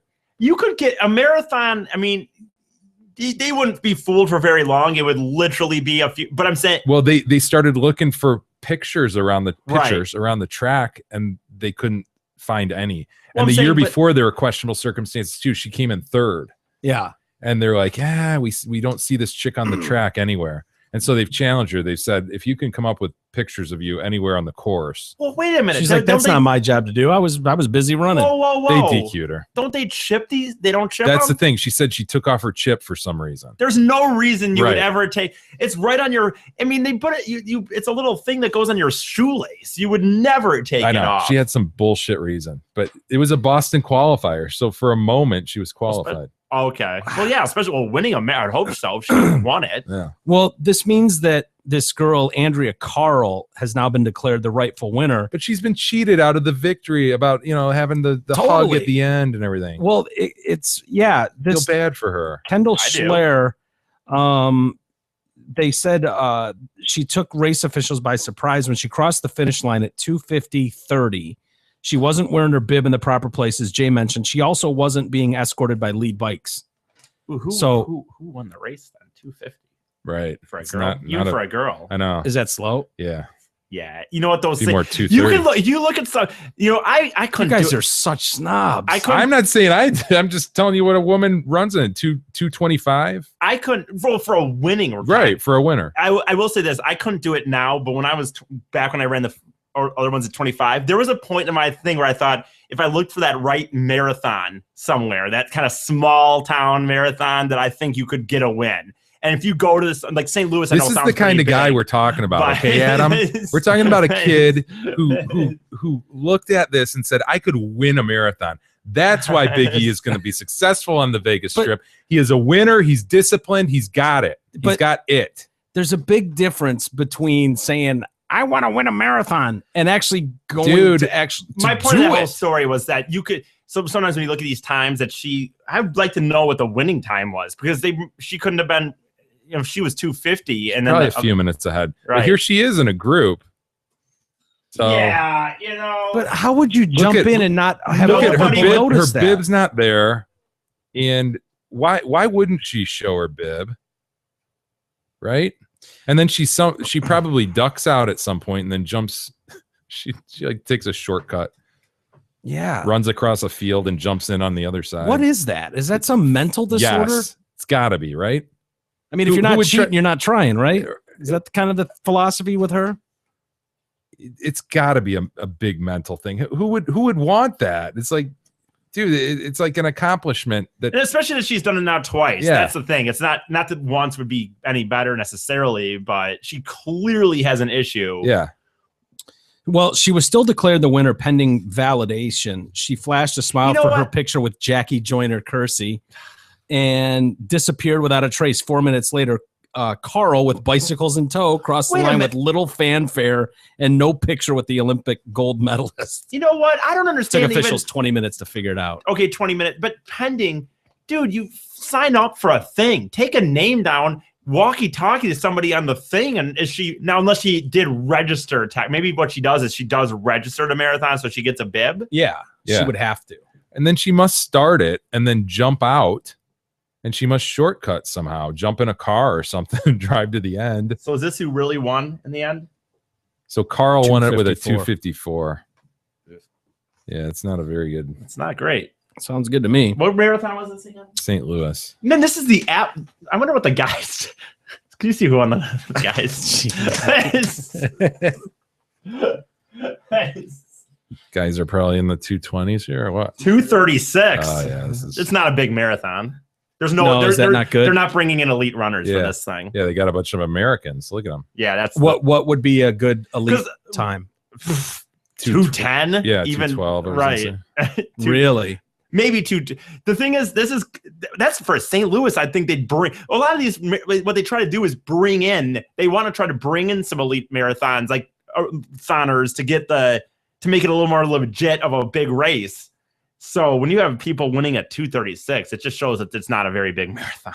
So so what time do you guys think will win the Boston for men? 2:04, 2:03, maybe less. Although Boston's a hard course, known as a hard course, but certainly under 2:10. Really? And for what's the best marathon time ever at Boston? Any idea? I don't know. No, but has I know anyone broken 2? What? Has anyone broken 2? No one's broken 2 in the world in any marathon right now, but it's getting very close. Yeah. It will happen. Someone will run a sub 2 hour. The funny thing is, most people will run a half marathon in about 2. Really? Yeah, most mere mortals. Yeah. So picture them running double. What do you do a pace. half marathon in? I think my best was 151. Really? Yeah, which is not great, but it's not awful for how old I am. Yeah. And considering you're not really a runner, right. Like you did it, but you weren't trying. You kind of just did it because you thought it was as a fitness thing. Yeah, right? no, Like, I definitely tried. Like No, I I didn't mean trained for that, it, but really I mean- tried. But yeah, no, I'm not like a long time runner or anything like that. You think E would beat you? Oh fuck yeah, Really? yeah. He's proud. It's the only thing Jay in thinks life. I beat him. It's the only thing in life he'd beat me at. I gotta step it up though. There's no question. But Yeah, you but do. We'll get him there. We'll get him there. Disappointing. I've got a You've long. been following your core worky. I did it today. I'm God telling you. damn it! last week You was a didn't bad do it week. last week. It was a bad week. Last Okay, week. no more weeks off, you son of a bitch. There you go. Jeffrey Matai, Is was that it? the fastest right now? Mutai of Kenya ran the fastest marathon ever in a time of 2:03:02 at the 2011 Boston Marathon. That's got to be the fastest Boston. I believe someone's ran a faster than 2:03 marathon. It's, as of 2011, it was the Fastest Boston, I mean, though. Maybe that's the fastest Boston. It said the fastest in the world. Really? Fastest marathon in the world as of 2011. I just don't believe the fastest marathon was ran in a Boston course. No one's going to want to hear this. This is getting too nerdy for people, I'm sure. But, No, but I'm just saying, no, I don't believe that the world fastest marathon has been run on the Boston course. I just don't believe that. I was going to say, it's not a fast course. 2:02:57 is the fastest. Okay. in Berlin. But I was saying that guy did it in 2011. So as of 2011, it was. According to that, I don't know. I think it Taylor was the looked it up. fastest. I think it was Talk the to him. fastest Boston time ever, not the fastest. Whatever. Okay, Fuck yeah. it. It's Okay. within a fucking minute. Yeah. And it clearly said the fastest marathon Okay, ever fine. in the world. It was run at Boston. Okay. In But it doesn't 2011. matter. In Okay. 2011 at 2:03:57. Whatever.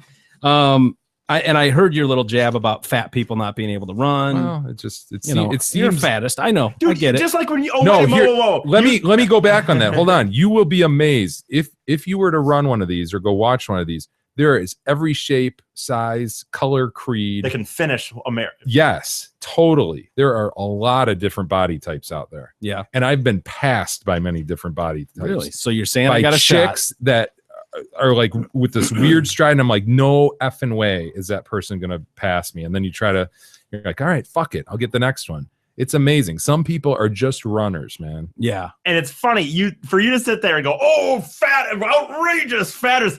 You have no problem saying like, oh, I've never seen a 8-year-old mentally retarded person. I've Yeah, never that's seen true. It. So that's the same premise. Well, no, I just You're felt saying it it like because of you guys yours. were going, oh, as if some fat guy could do it. And I'm here to tell you, fat guys do amazing things all the time. Take our good friend Kim Jong-un. Is he fat? I guess he is. Listen to what he did now. This is Uh-oh. amazing. Yeah, he's kind of huge. He climbed a 9,000-foot mountain. Oh, did he? Yes. What mountain is? He's wearing an overcoat and leather shoes. Mm-hmm. He's got some loafers on Really? and a big long overcoat. There Look at he him. is. Look at him. Top of the mountain, my man, at sunrise. No protective gear, no No. oxygen, no. Now, Mount Pektu, near the Chinese border. And then he was pictures show the 32-year-old leader smiling on top at sunrise before visiting troops at the mountain's You base. sure do show him smiling at sunrise. Look at that son of a bitch. Upon arriving at the top, Un greeted Korean People's Army pilots, telling them that the alleged climb had given him mental energy more powerful than any nuclear weapon. The climb. Yeah. Where's the helicopter in that background? Exactly. I mean, who you fooling, Un? Come on, man. Well, they've done Photoshop forever with him. You remember remember that propaganda video that went around with him on the horse? Yeah. Where they dubbed in like he's running on a beach or something, and it's like galloping like those wood or shoes on a street. Look at that coat he's wearing. It's just like one of those ones you just kind of wear out on a Saturday night in the winter. Like, kind of a dressy. It's an overcoat. Yeah. There's no way you're wearing that when you're climbing a 9,000-foot mountain. Got a nice little helicopter ride up there that Yeah. morning. I don't know, man. They claim and Oh, they've got that's- photographic proof that he hiked up 9,000. I mean, I don't know how much proof they have of him in. I want to the see some climb, in but- motion. I want to see. Well, you know, they said this is considered a sacred place. This mount. There was a long folklore that his dad was born on the mountaintop. Jesus. And most people say, nah, he was born in Russia.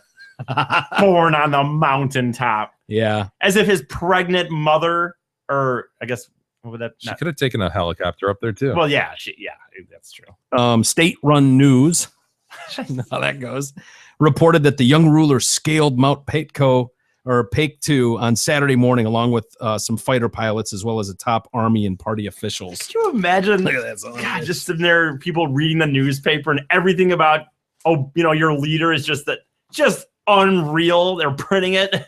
Yeah, there you go. There's one of them. Sitting on top of a walrus. Supreme leader. Yeah. Climbs mountain. And Yeah. you're just in the morning like, oh, thank God. Good. Funny that the guys he's up there with are a bunch of pilots. Kind of weird. They all know how to climb, right? Yeah. Look at them, too. They're going ape shit for him. Look at that picture there. Oh, yeah. They love their supreme leader. Isn't that crazy? Well, It was don't. just a week ago we found out he was driving at 3. Yeah. I mean, Driving at 3. Yep. I just Yep. love that Talking face. at 5. What a jovial young man. Look Let at me him. see the celebration. yeah, look at those pictures. I want to see Look the at that facey. that son of a bitch, I dude. know. You know what I mean? Pure luck that he's born into this. Some fucking girl, some guy He's your age, E. ejaculated He's running into a country at chick, your Yeah. age. and now he's like, I've climbed this mountain and I've been driving it through, like, but no freaking, just a spin of the wheel, Yep. as it were. I love these people just crying. They're crying being Yeah, around they're him. crying because they're just like, my They have God, to. what am I doing? Why wasn't I born anywhere else? Ugh. Look at it. And then we've got Jon Stewart. We mentioned Jon Stewart earlier, and he's leaving the Daily Show, and Trevor Noah is taking over there. When's that happen? Did it already happen? No, No, not yet. I don't know. Where. Is that thing like seasonal? There's new seasons for it, or is it just like I think it's all the time, isn't it? I don't know. Well, they've got to take time off, but Yeah, they take time off, but probably not now, would they? he's revealed he decided to call time on his 17-year run because he's becoming increasingly depressed by American politics and watching cable news. Stewart said he was looking forward to not having to watch the relentless 24-hour news networks anymore. Watching these channels all day is incredibly depressing. I live in a constant state of depression. I think of us as turd miners. I put on my helmet, I go and mine turds. That's a great phrase. Hopefully I don't get turd lung disease.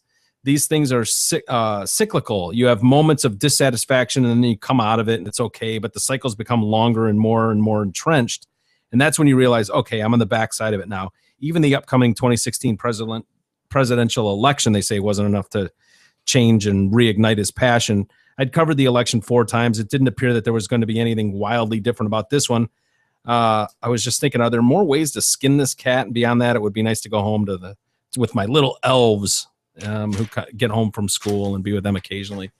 No, I understand that. It is, not comparing what we do to Jon Stewart's gig. I mean, we don't have 30 writers helping us. So, but I do know what he's talking about, how if you're watching this shit all the time and Brutal. it's brutal. You have a different perspective on things, because I think it's safe to say we watch more of that cycle than most. And I certainly watch more than anyone else. Yeah. I mean, I'm constantly watching that shit and I know what he's talking about. It gives you this view of the world that's not based in reality.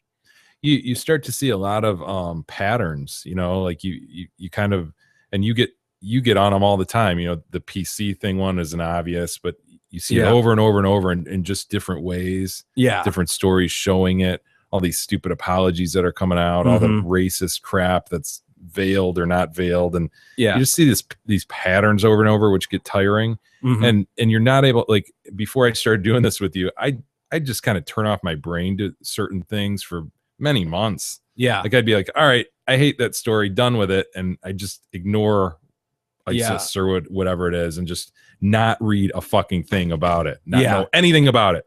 And not care. Yeah. And not give 2 shits. Yeah. A lot of the pop culture thing just blew, didn't pay attention to it. And that stuff still, I mean, we guide this show the way we do based on what grabs our interest in some respect. I mean, you try to do as much as you can to stay up on what's going on in the world, but I couldn't give a shit less about what Kim Kardashian is doing, right? Or Kanye West, or their fucking kids, or Angelina Jolie. Like that whole Us magazine, People magazine I don't know world. how you do that. You don't. For me, I couldn't give a shit less. And I don't know how you do. it. I don't know how you do sports exclusively. Like I love sports, and Yeah. I like to listen to sports talk quite a bit, but quite a bit, not all the time. Yeah. I can't imagine sitting here with you talking sports No. for hours. No. You know, a little bit here and there, but dude, I see what he's saying when he's so focused on the politics in particular. Mm-hmm. Like that's got to be a daunting feeling looking at a new national election going, oh, really? Do we have to start this over? Yeah. Sort of like, you know, sort of like an athlete looking at another year going, can I take another year of this? Yeah. Really, the beating. pounding of this, like, Yeah. I don't blame him for ducking out. He's been at it a long time. He has, and with the money he's made, he doesn't have to do that anymore. Made himself a star on there, man. Yeah, for sure. Also, we mentioned the Reagan shooter, John Hinckley Jr. Hinks. The last man to shoot an American president now spends most of the year in a house overlooking the 13th hole of a golf course in a gated community. How nice. Isn't that crazy? He takes long walks along tree-lined paths, plays guitars, paints, grabs fast food at Wendy's. He drives around town in a silver Toyota Avalon. John Hinckley Jr. lives much of the year like an average Joe, shopping, eating out, watching movies at local cinemas. He was just 25 when he shot Reagan. Yes. And three others. He was young. Holy shit. In 1981. Yeah. When jurors found him guilty by reason of insanity. Boy, is that a tough one to make stick with a jury. Yeah. Reason of insanity. Yep. But he was one of the lucky ones that was able to get that. They said that he needed treatment and not incarceration for the rest of time. So for the past year, he spent 17 days a month at his mother's home in Williamsburg. And he's got strict requirements, meeting regularly while in town with both a psychiatrist and a therapist. On Wednesday, court hearings are set to begin on whether to expand his time in Williamsburg further. His doctor's recommendation isn't yet public, but the latest plan could see him living there permanently. They talk about this local agent who sells real estate in the area. And has to tell him that, Hinckley lives there. Remember when Reagan was shot? And people were like, yeah. He's like, yeah, that's where his mom lives. And he's there half the time. Would you care if I was going to ask you? Me personally, I wouldn't. It wouldn't worry me. But if I had kids. Yeah, I don't know. I mean, it's very easy to be selfish when you live alone and you're not. Yeah. There's probably just as good a chance that there's someone just as nuts. Right. 2 doors down from me. Anyway. Absolutely. But this guy went over the line. Yeah, and followed through with it. Whereas your creepy neighbor down the street shows a propensity to act. Yeah. He said the news has deterred maybe 1 or 2 buyers, but really hasn't had much impact. His doctors for years have said he's no longer plagued by the mental illness that drove him to shoot Reagan outside a Washington hotel in an effort to impress Jodie Foster. Good move, Hinks. Yeah. After seeing her in the movie Taxi Driver. Great movie. Wouldn't make me want to kill for it, but wait, she was in Taxi Driver, or he was inspired by Taxi Driver? It says whom he grew obsessed with after seeing her in the movie Taxi Driver. Huh. I know, dude. I think De Niro is all I think of when I think Taxi Driver. I don't really even remember. She must have been young. I don't. She must have been really young because I'm not sure I've seen. I'm not even sure I've seen that. I've seen like clips of De Niro in it, but yeah, you talking to me? That's where that comes from. Yeah, I guess I haven't seen it because it looks like she's the main character. No, De Niro's the main character in Taxi Driver. She's the main. 1976. Wow. Yeah. Jodie. Do you remember where you were when was shot? Yes. I remember more seeing archive footage of him being shot and tackled into the car. Yeah, I remember walking to my bus. You know how they line up the elementary school buses, and you walk down, you look for your number, you know, and you get on your bus. I remember walking down and I'm climbing on my bus as Mr. Salo the band teachers running down the line of buses going, "The president's been assassinated! The president's been assassinated!" Seriously? Yeah. And I remember thinking, number one, I think I know what that means, but he tried to pull the redcoats are coming? Dude, he freaking declared that Seriously? the president was assassinated. What an asshole. I know. Yeah. Wow. Dick. Mr. Salo. Mr. Salo. How do you remember I that? don't know. Now, they say doctors have testified that Hinckley's original diagnosis, psychosis and major depression, have been in remission for decades, and that while he still has a narcissistic personality disorder, its effects have diminished. He takes Zoloft for anxiety and a milligram of an antipsychotic drug, Risperdal. Psychological testing designed to predict violence shows Hinckley's dangerousness risk is decidedly low. This man is not dangerous. The evidence shows that he is not dangerous. He spent years at this St. Elizabeth's Hospital. Mm-hmm. Then in 2003, the judge ruled he could have day visits with his parents. I totally remember that in 2003, followed by overnight visits. Starting in 2006, he was allowed 3 night trips to Williamsburg, and in late 2013, the judge upped his time to 17-day stretches.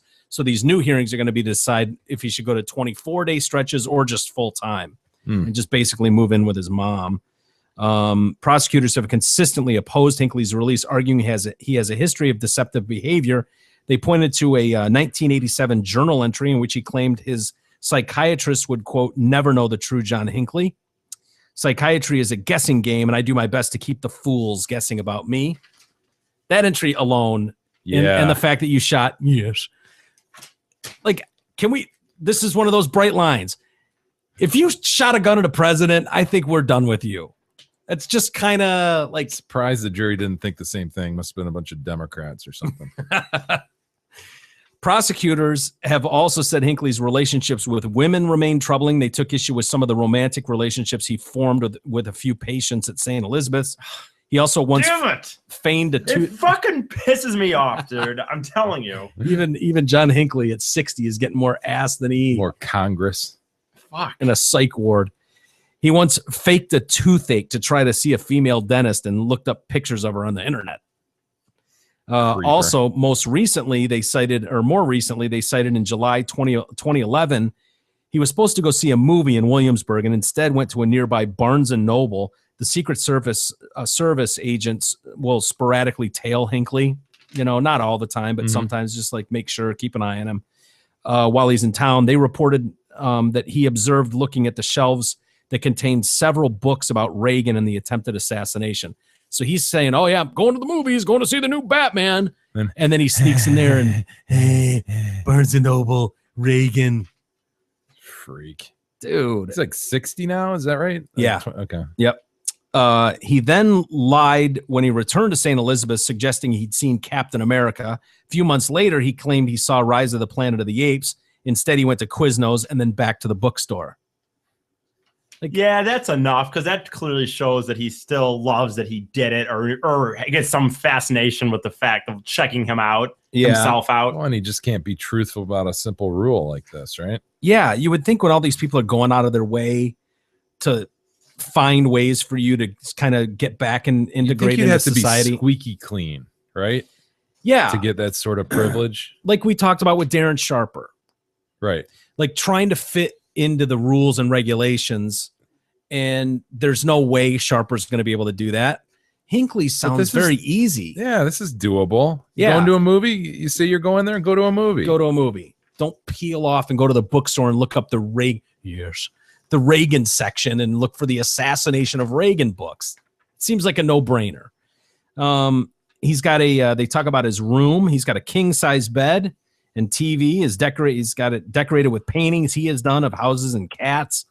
Nearby homes, they say, are about $400,000. Residents can play tennis or swim. They've got recreation centers. Jesus. Is painting like what you would do if you were one of these guys? Because they always seem to be like valuable. Some weird dude out there. Oh yeah, I'd take a Hinckley. Oh, for sure. Gosh, to have a glimpse into his brain. Yep.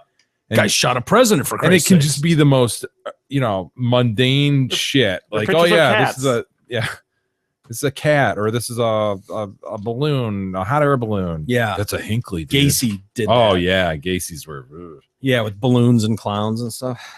And then he's got this adjoining resort that has a spa, a marina, and 3 golf courses. Obama golf there, Clinton golf there. God, this guy's living the dream. Yeah, maybe I should shoot a president With a high-powered rifle, he could have taken out Obama. Obama and Clinton. Yeah. Well, I guess he, didn't get the one done.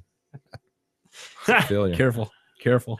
I should have just said Stop what I right just said. Stop right there. Yeah. Trust me. He can drive solo, but only to go to places Yeah, where people will be shit. expecting him. Talking to the media is an absolute no-no. These are some of the rules. He has weekly visits to his psychiatrist and therapist. Those are a must. He's got 2-hour daily walks he can go on. Hinckley also gets 6 unsupervised outings for up to 4 hours. He's been required to create a daily detailed itinerary. Well, what does that of matter what if he he'll do. lies? Sounds right? kind of awesome. I don't hear work anywhere in here. Yeah. You know, you don't have to work. You're taken care of somehow, right? You're getting By 3 squares Well, a day. Well, wasn't his I think his dad owned an oil something business, so he didn't want for much anyway. no, he didn't. And but they do say how tough it is because the judge got on them. They're like, look, this guy needs to get Listen. out, meet people. He needs to work. He needs to like get back into society. And he's an introvert. So he doesn't want to do any of that shit. And they're like, look, listen, it's your job, caseworkers, to force him to do some of this stuff because he's just not going to do it. Mm-hmm. And they're arguing, going, yeah, well, believe it or not, there's not many people that are thrilled about having a guy that tried to kill the president working for them, even on a volunteer basis. weird. They just want him to volunteer. Right. So they ended up hooking him up with some job at a hospital for insane fuckers, and he works in the library there. Perfect. Yeah. And they said he's a good employee, but they were talking about, was it James Brady he shot too? Yeah. And Brady died Mm-hmm. not that a couple years ago, right? yeah. And they absolutely relate those injuries back to being shot. He was shot in the face or the head, wasn't he? Yeah, that's right. So they were talking about bringing murder charges, but they just found that, it's been 20 years, 25 years, whatever it is. So we can't really found him insane anyway. Yeah. So I don't know. Crazy. I don't know. It just seems to me like you take a gun and shoot a president. Like that's it. You've taken it that far and that's done. You're done. Yeah, go ahead. Hey, at Zot Ford, they believe life is all about choices, and that's precisely why they want to give DetroitCast listeners all the choices they can. So for a limited time, you can lease a new 2014 Fiesta, 2015 Focus, or 2015 Fusion for just $149 per month for 24 months. Sure, they may not have a choice that K-Dog is an asshole or that the King has a stainless steel gavel or even that Webster refuses to leave the house, but you do have the choice to come visit your friends at Zot Ford and take advantage of these crazy deals. So the choice is yours, Fiesta, Focus, or Fusion, all for just $149 per month at Zot Ford and Holly. Please check out their massive inventory and sweet deals at zotford.com. That's SZOTT. Before we get to some email, I wanted to mention this. They've been doing these polls about the royal family. And I know what a fan you are, Jay. And super fans are already lining up at the hospital where she's going to give birth. They have another one on the way? Yeah. Oh, my Yeah. God. They're But isn't already it- lining I up. mean, it's still How old's the more than first I was gonna one? say. 2 or 1.5 Not or even, something? right? Yeah. Okay. Was he born in 2013? Okay, damn. Wow, already? Shit. So it's not just Brits, they say, that are starting to make excited estimations. The frenzy has reached America, where there are more than a few guesses about the particulars. So this international research firm, YouGov, has conducted a poll asking UK and US people their opinions on the second child. It turns out they're not too much different. They most people want a girl. Who gives a fuck? Honestly, like, who cares? They're not even. Why would anyone there? They shouldn't even care. But Americans sitting this over is here. Weird. To even give this a moment of thought is just crazy to me. 2% of Brits want another boy, and 7% of Americans want another boy. 2% of Brits. So it's like, well, we've seen what happened with Harry and Will, Yeah. and how that doesn't work itself out. You know, and so you don't want the two boys lined up. What is it? You just want Well, I think it's more that they just had a baby boy. So we've seen what that's like. Let's get a girl. What do these people have going on in their lives that they're able to start camping out at Give a the shit about this? hospital? Well, it's the same Good you know, question. sort of psychology that goes into camping out for the Phantom Menace or some shit. You just don't have much going on, man. You Yeah, just don't have much going on. maybe. You start to assign importance to dumb shit. They're worried about names too. What to name? What do we name the girl? If it's a girl in the UK, they're looking at they want to name her Charlotte or Alice or Alexandra. Those are the leading names. Here in America, the top 3 names are Diana, Elizabeth, and Victoria. I want to meet anybody that in America that voted on this poll and I know. kick them out. Get the fuck out. Nobody called me and asked me. I would have said I'm voting. I'm hoping they have twins and they name them Sids. What if I said in the thing I'm hoping that Like for Sid Vicious. That's what, Yeah. what if I they was thinking. what if they called me up, Mike, and they said, "What do you want the kids in?" And I said, "I'm hoping for a miscarriage." Dead on arrival. Yeah, see ya. What would that be put in the poll? 1% and 0.01% said miscarriage. Both countries were in agreement that they the future baby number 2 should focus on acting as a good role model for young people. Oh yeah. That's Wait, really. what? I want it to be a train wreck. Right? Who the fuck wants? Go big or go home. We don't. Oh, these people running around with their charities. It just disgusts you. But what doesn't about those people that literally? I knew people that had woke up at 3 a.m. or whatever it was to watch the wedding. Instead, I'm like, yeah. who cares? Yeah, I agree. And then lastly, did you guys see this over the weekend? The firefighters responding to this cries for help. Oh And- yeah. I saw this. So this is in Boise, Idaho. There's a house that's on fire, and they go in, they hear people yelling, "Help! Fire! Help! Fire!" What they believe is people. Yeah, they go in, they find 2 parrots. Ah, There were no humans in the house. 2 poos. 2 little Two poos. smart little poos. 2 little poos screaming, "Help! Fire! Good thing Help! Fire!" Good thing they learned those words. Where did they learn them from? They show them here. People They are- are. They have little mini oxygen masks, and they've got them Oh, look outside. at They're the giving these poos. little poops oxygen masks. Look at them. Help! Fire! How God did damn they it! learn? Help! How did they learn that? They're little poos. Look at them. Look at that son of a bitch getting oxygen. God, man, the idea of talking birds still didn't- just kills me. Wait a minute, they It's didn't just hear- so wild. They didn't hear maybe somebody dying, and this was an after thing of hearing them. There was no one at the house, just these little poos. How did? Firefighters go in there. They just keep hearing these voices. Help! Fire! Fire! Help! Help! These Help, little poos trapped in their own jail cell. They needed help, and they called up for it. Saved their damn lives. How loud were these voices? How loud were these poos? Yeah, they're pretty loud. Clearly, They could hear them. they said they're going to be fine too. They got them fresh oxygen. Yeah, look at those poos. Look at them. Would you be able to do that, poos? No, you Nope. wouldn't. You wouldn't. You'd be dead. Talking to our poos. Yeah. God, look at her eyes. She's so tired. Oh, the poos is Yeah, all she's tired. exhausted. Look at her. You can sleep anywhere you want and all day. Yeah, feel free to sleep, poos. She's been a good No one's girl keeping tonight. you She's been up. sleeping all show. No one's Nobody's keeping you up, poos. Mm-mm. Order! The crowd is spoken! Sorry, poos. Oh, what do you know? The poos is awake. Did I wake you Hi, up? poos. Time to stretch. Go eat some documents. You don't do anything with your life. You're You yelling do that at eat. the dog. Those in glass houses shouldn't throw stones. Well, I do more than the poos. I don't know. I got in the car and drove over here. It's funny. Every time Poos comes over, I yell at her. I'm like, you had to get a ride over because you can't drive. You stinks at driving. You had to get a ride over. You're 35 in dog years and you still get rides over. I say shit like that to my cat too. Not about driving because we don't drive him anywhere, but Yeah. Poos gets free rides everywhere. Look at you're that a turd. horrible driver. Poos is a freeloader. Yeah.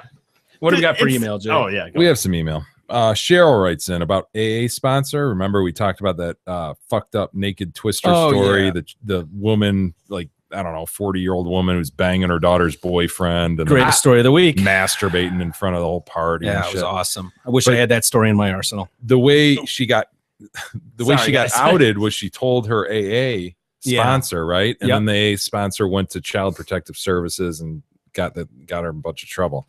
They Cheryl, took her kids. yeah, Cheryl chimes in. While there's nothing illegal about what that woman's AA sponsor did, it's imperative that sponsees feel that they can spill anything to their sponsor about the harms they've done to others and feel it will be kept confidential. Yeah. A good sponsor would have told the woman that she needs to put this behavior on her 4th-step list, self-searching, and on her 8th-step list, persons harmed. She would make amends for it in step 9. Trust and anonymity is of utmost importance in any 12-step program. Yeah. Webster, you're misunderstanding what the concept of higher power is. Step 2 is coming to believe in a power greater than ourselves. I've heard it said No such thing. at meetings that it can be an ashtray or a pencil, but I disagree. An ashtray or a pencil cannot be a higher power. I find that those types things are said to try to bring comfort to a newcomer who is fearful of AA being a Jesus-based program. Generally, those folks have had bad experiences in their own lives with church, forced doctrine, along with guilt, fire, and brimstone. AA is spiritually based, not Christian-based. There's nothing in the book of Alcoholics Anonymous about Jesus. Some people use the universe as a higher power. If you watch the Cosmos series with Neil deGrasse Tyson, how could you not believe that the universe is a power greater than yourself? Webster misunderstands step number 1. Step number 1, we admitted we were powerless over alcohol and that our lives had become unmanageable. It's really difficult to listen to people discuss 12-step programs, Webster, who don't truly understand them. I wonder who is listening to your show or others who may need help but gets put off by incorrect information being broadcast out on the I don't podcast think it was that or on the radio. That's not fair. How many lives have been lost because of misinformation? If somebody's listening to this podcast and they're on the fence and they're listening to his my take on shit, listening to the wrong person. Is this not an example of what Webster hates about media, covering the story without all the facts? AA celebrates 80 years this June. You can listen to Open Talks by Bill W. or Dr. Bob to learn more. Yeah, with a 95% fail rate. Should you like to be educated about that which you discuss on your podcast? Come on, guys. Oh, come on. Cheryl. Please. I was defending the anonymity of it. And I thought it was bullshit to rat that person. I don't know this. I've never gone through them. I'm not sure what I all wish the... you wouldn't have purported to know them by heart. I was going off my memory. That's all I was doing was like, yeah, there's you got the higher power sounded pretty thing. certain to me.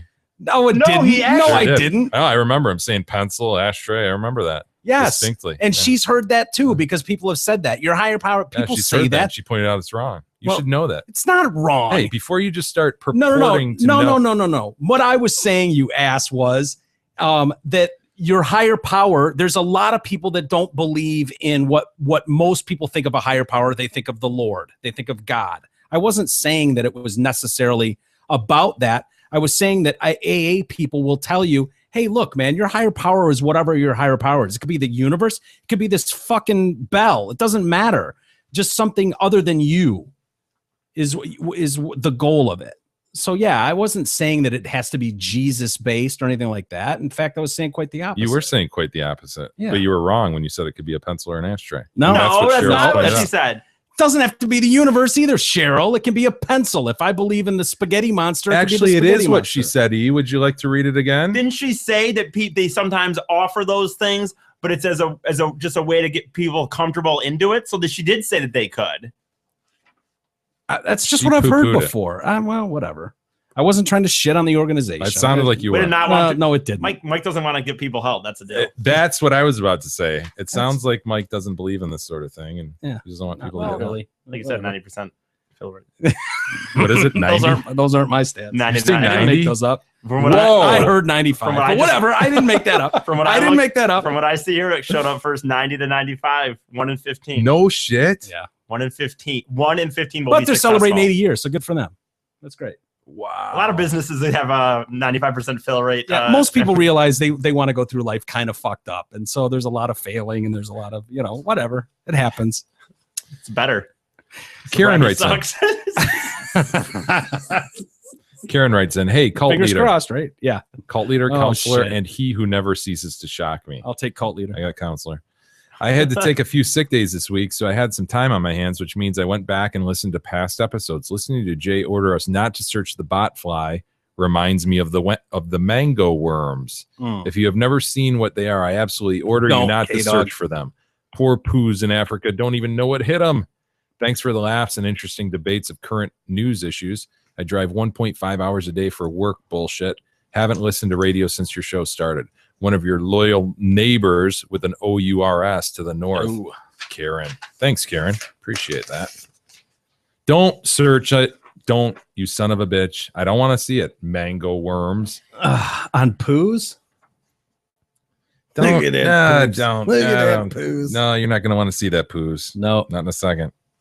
Travis writes in, gentlemen, I just got back from California, and while we were there, we went to Hollywood. I took some pictures of the Hollywood stars, and I figured I'd Photoshop you into a star. It's actually Morgan Freeman's star. As soon as I saw his star, I started laughing and said, you should spend more time in the English lab and not so much time in the math lab, Sonny. My family looked at me like I was crazy. Anyway, I hope you enjoy the star because it took me hours to figure out how to do that. Use it for a show pick. So we will do that. What is it? It's a do you have it up? I don't have it up, but it's basically the Detroit cast and the star. Right? Yeah. Shit, dude. I want to see it now. You can't go to that. Here, fucker. All right. You could open your email at some point. I don't know. Yes, this works on your computer. I'm in the middle of a show, so I don't really have time right now. Well, it probably wasn't sent 5 minutes ago. Exactly. You could look at a fucking email during the day. When was that sent? Probably today. hours ago. I purposely don't look at email because I want to hear them for the Here's first the time during problem, the you show. son of a bitch. I send you email. No, I So, look at your emails. Yeah, you do. Yes, I do. Okay. I absolutely do. I don't look at the show email. Ed writes in, hey, smug one. I'll take that. Fat Mike and Dirty E. I'll take Dirty E. Fuck Nice. both of you. Just wanted to let you guys know on my way to Florida for spring break, I got you guys a new listener. My wife and daughter fell asleep on the ride down, and being your show isn't very appropriate for a 13-year-old girl, it was my time to catch up to the show. My 15-year-old boy was up. He laughed his ass off. The rest of the week, I had to hear how reprehensible things were. Too bad he isn't fat enough to sound like Mike. Anyway, great show, Ed. I have recently, I don't know what I was reading yesterday, but I was reading something on the internet or on someone's Facebook, and it had nothing to do with us, but it was a story, and someone mentioned reprehensible, and I found myself in my head reprehensible. This is reprehensible behavior. You picture a 15-year-old kid walking around Florida. Hey, Dad, that's reprehensible. Ryan writes in, Big E, 2 2s. Come on, buddy. I thought for those. I thought for sure those amateur mistakes were behind us. Thought of you 2 other Fuqfases back in the Jeans hardware days. I'm putting up a fence in the backyard, and I had to special order some materials, and of course they were delayed. I called to check the status and was immediately transferred to the special order expert, Ron. He personally was going to call down to the warehouse distribution center and make sure it was on the truck ASAP. 1 week after it was supposed to be there, still no fence. God damn it! I've given up on calling back. Poor Ryan. I mean, we've been Ron. Oh yeah, we've definitely been Ron. Oh yeah, I guarantee Ron was on the phone and his buddy was laughing behind him, and he's just, oh yeah, I'll make a call myself there, sir, down to the warehouse distribution center.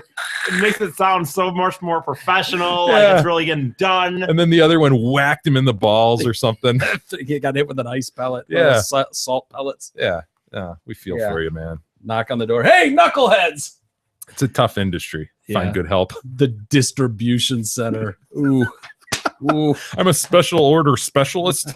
There's no way anyone either got called in that situation. No scenario. Way. Yeah, your fence is not coming. Don't hold your breath. James writes in, leader. That's me. Normcore and Pudge. No, I get leader. Yeah. Take Pudge or take Normcore. Normcore and Pudge. Leader, Normcore and Pudge. Pudge was a sweet catcher. I'll take Pudge. Okay. Regarding the attire of E and his piston clothing, are we missing the obvious joke? Big E has pistons, pants, piston shirt, and piston in his own mouth. Yep. The crown has spoken, and I shall not be denied. Winky face! Winky face! I don't think that's really a crown has spoken email. Boner writes in. Boner. Fucking boner.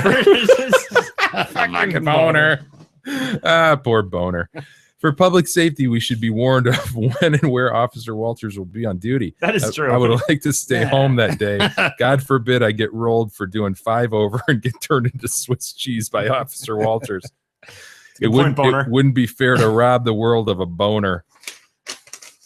He's got nothing to worry about. If he minds his business Who? and he does exactly what he's told, boner. Okay. Although the name alone could get him peppered with, at least rubber bullets. Yeah, walking around with a nickname like Boner. Yeah.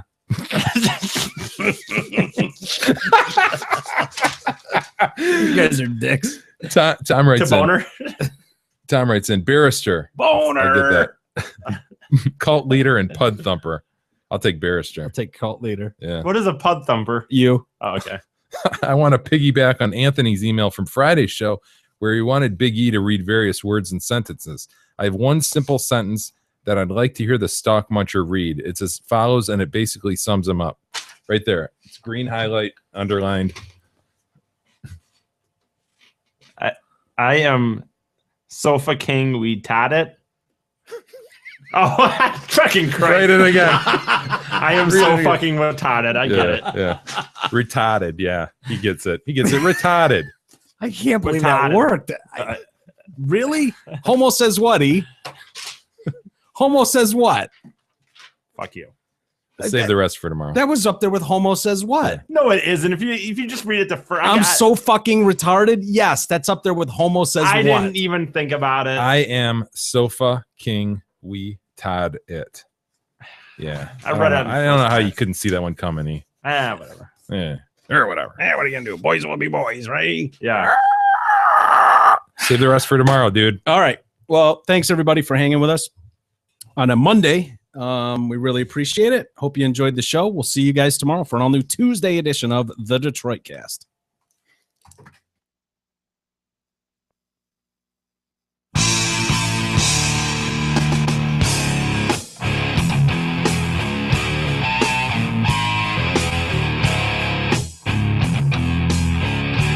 You've been listening to the Detroit Cast with your hosts, Mike and Jay.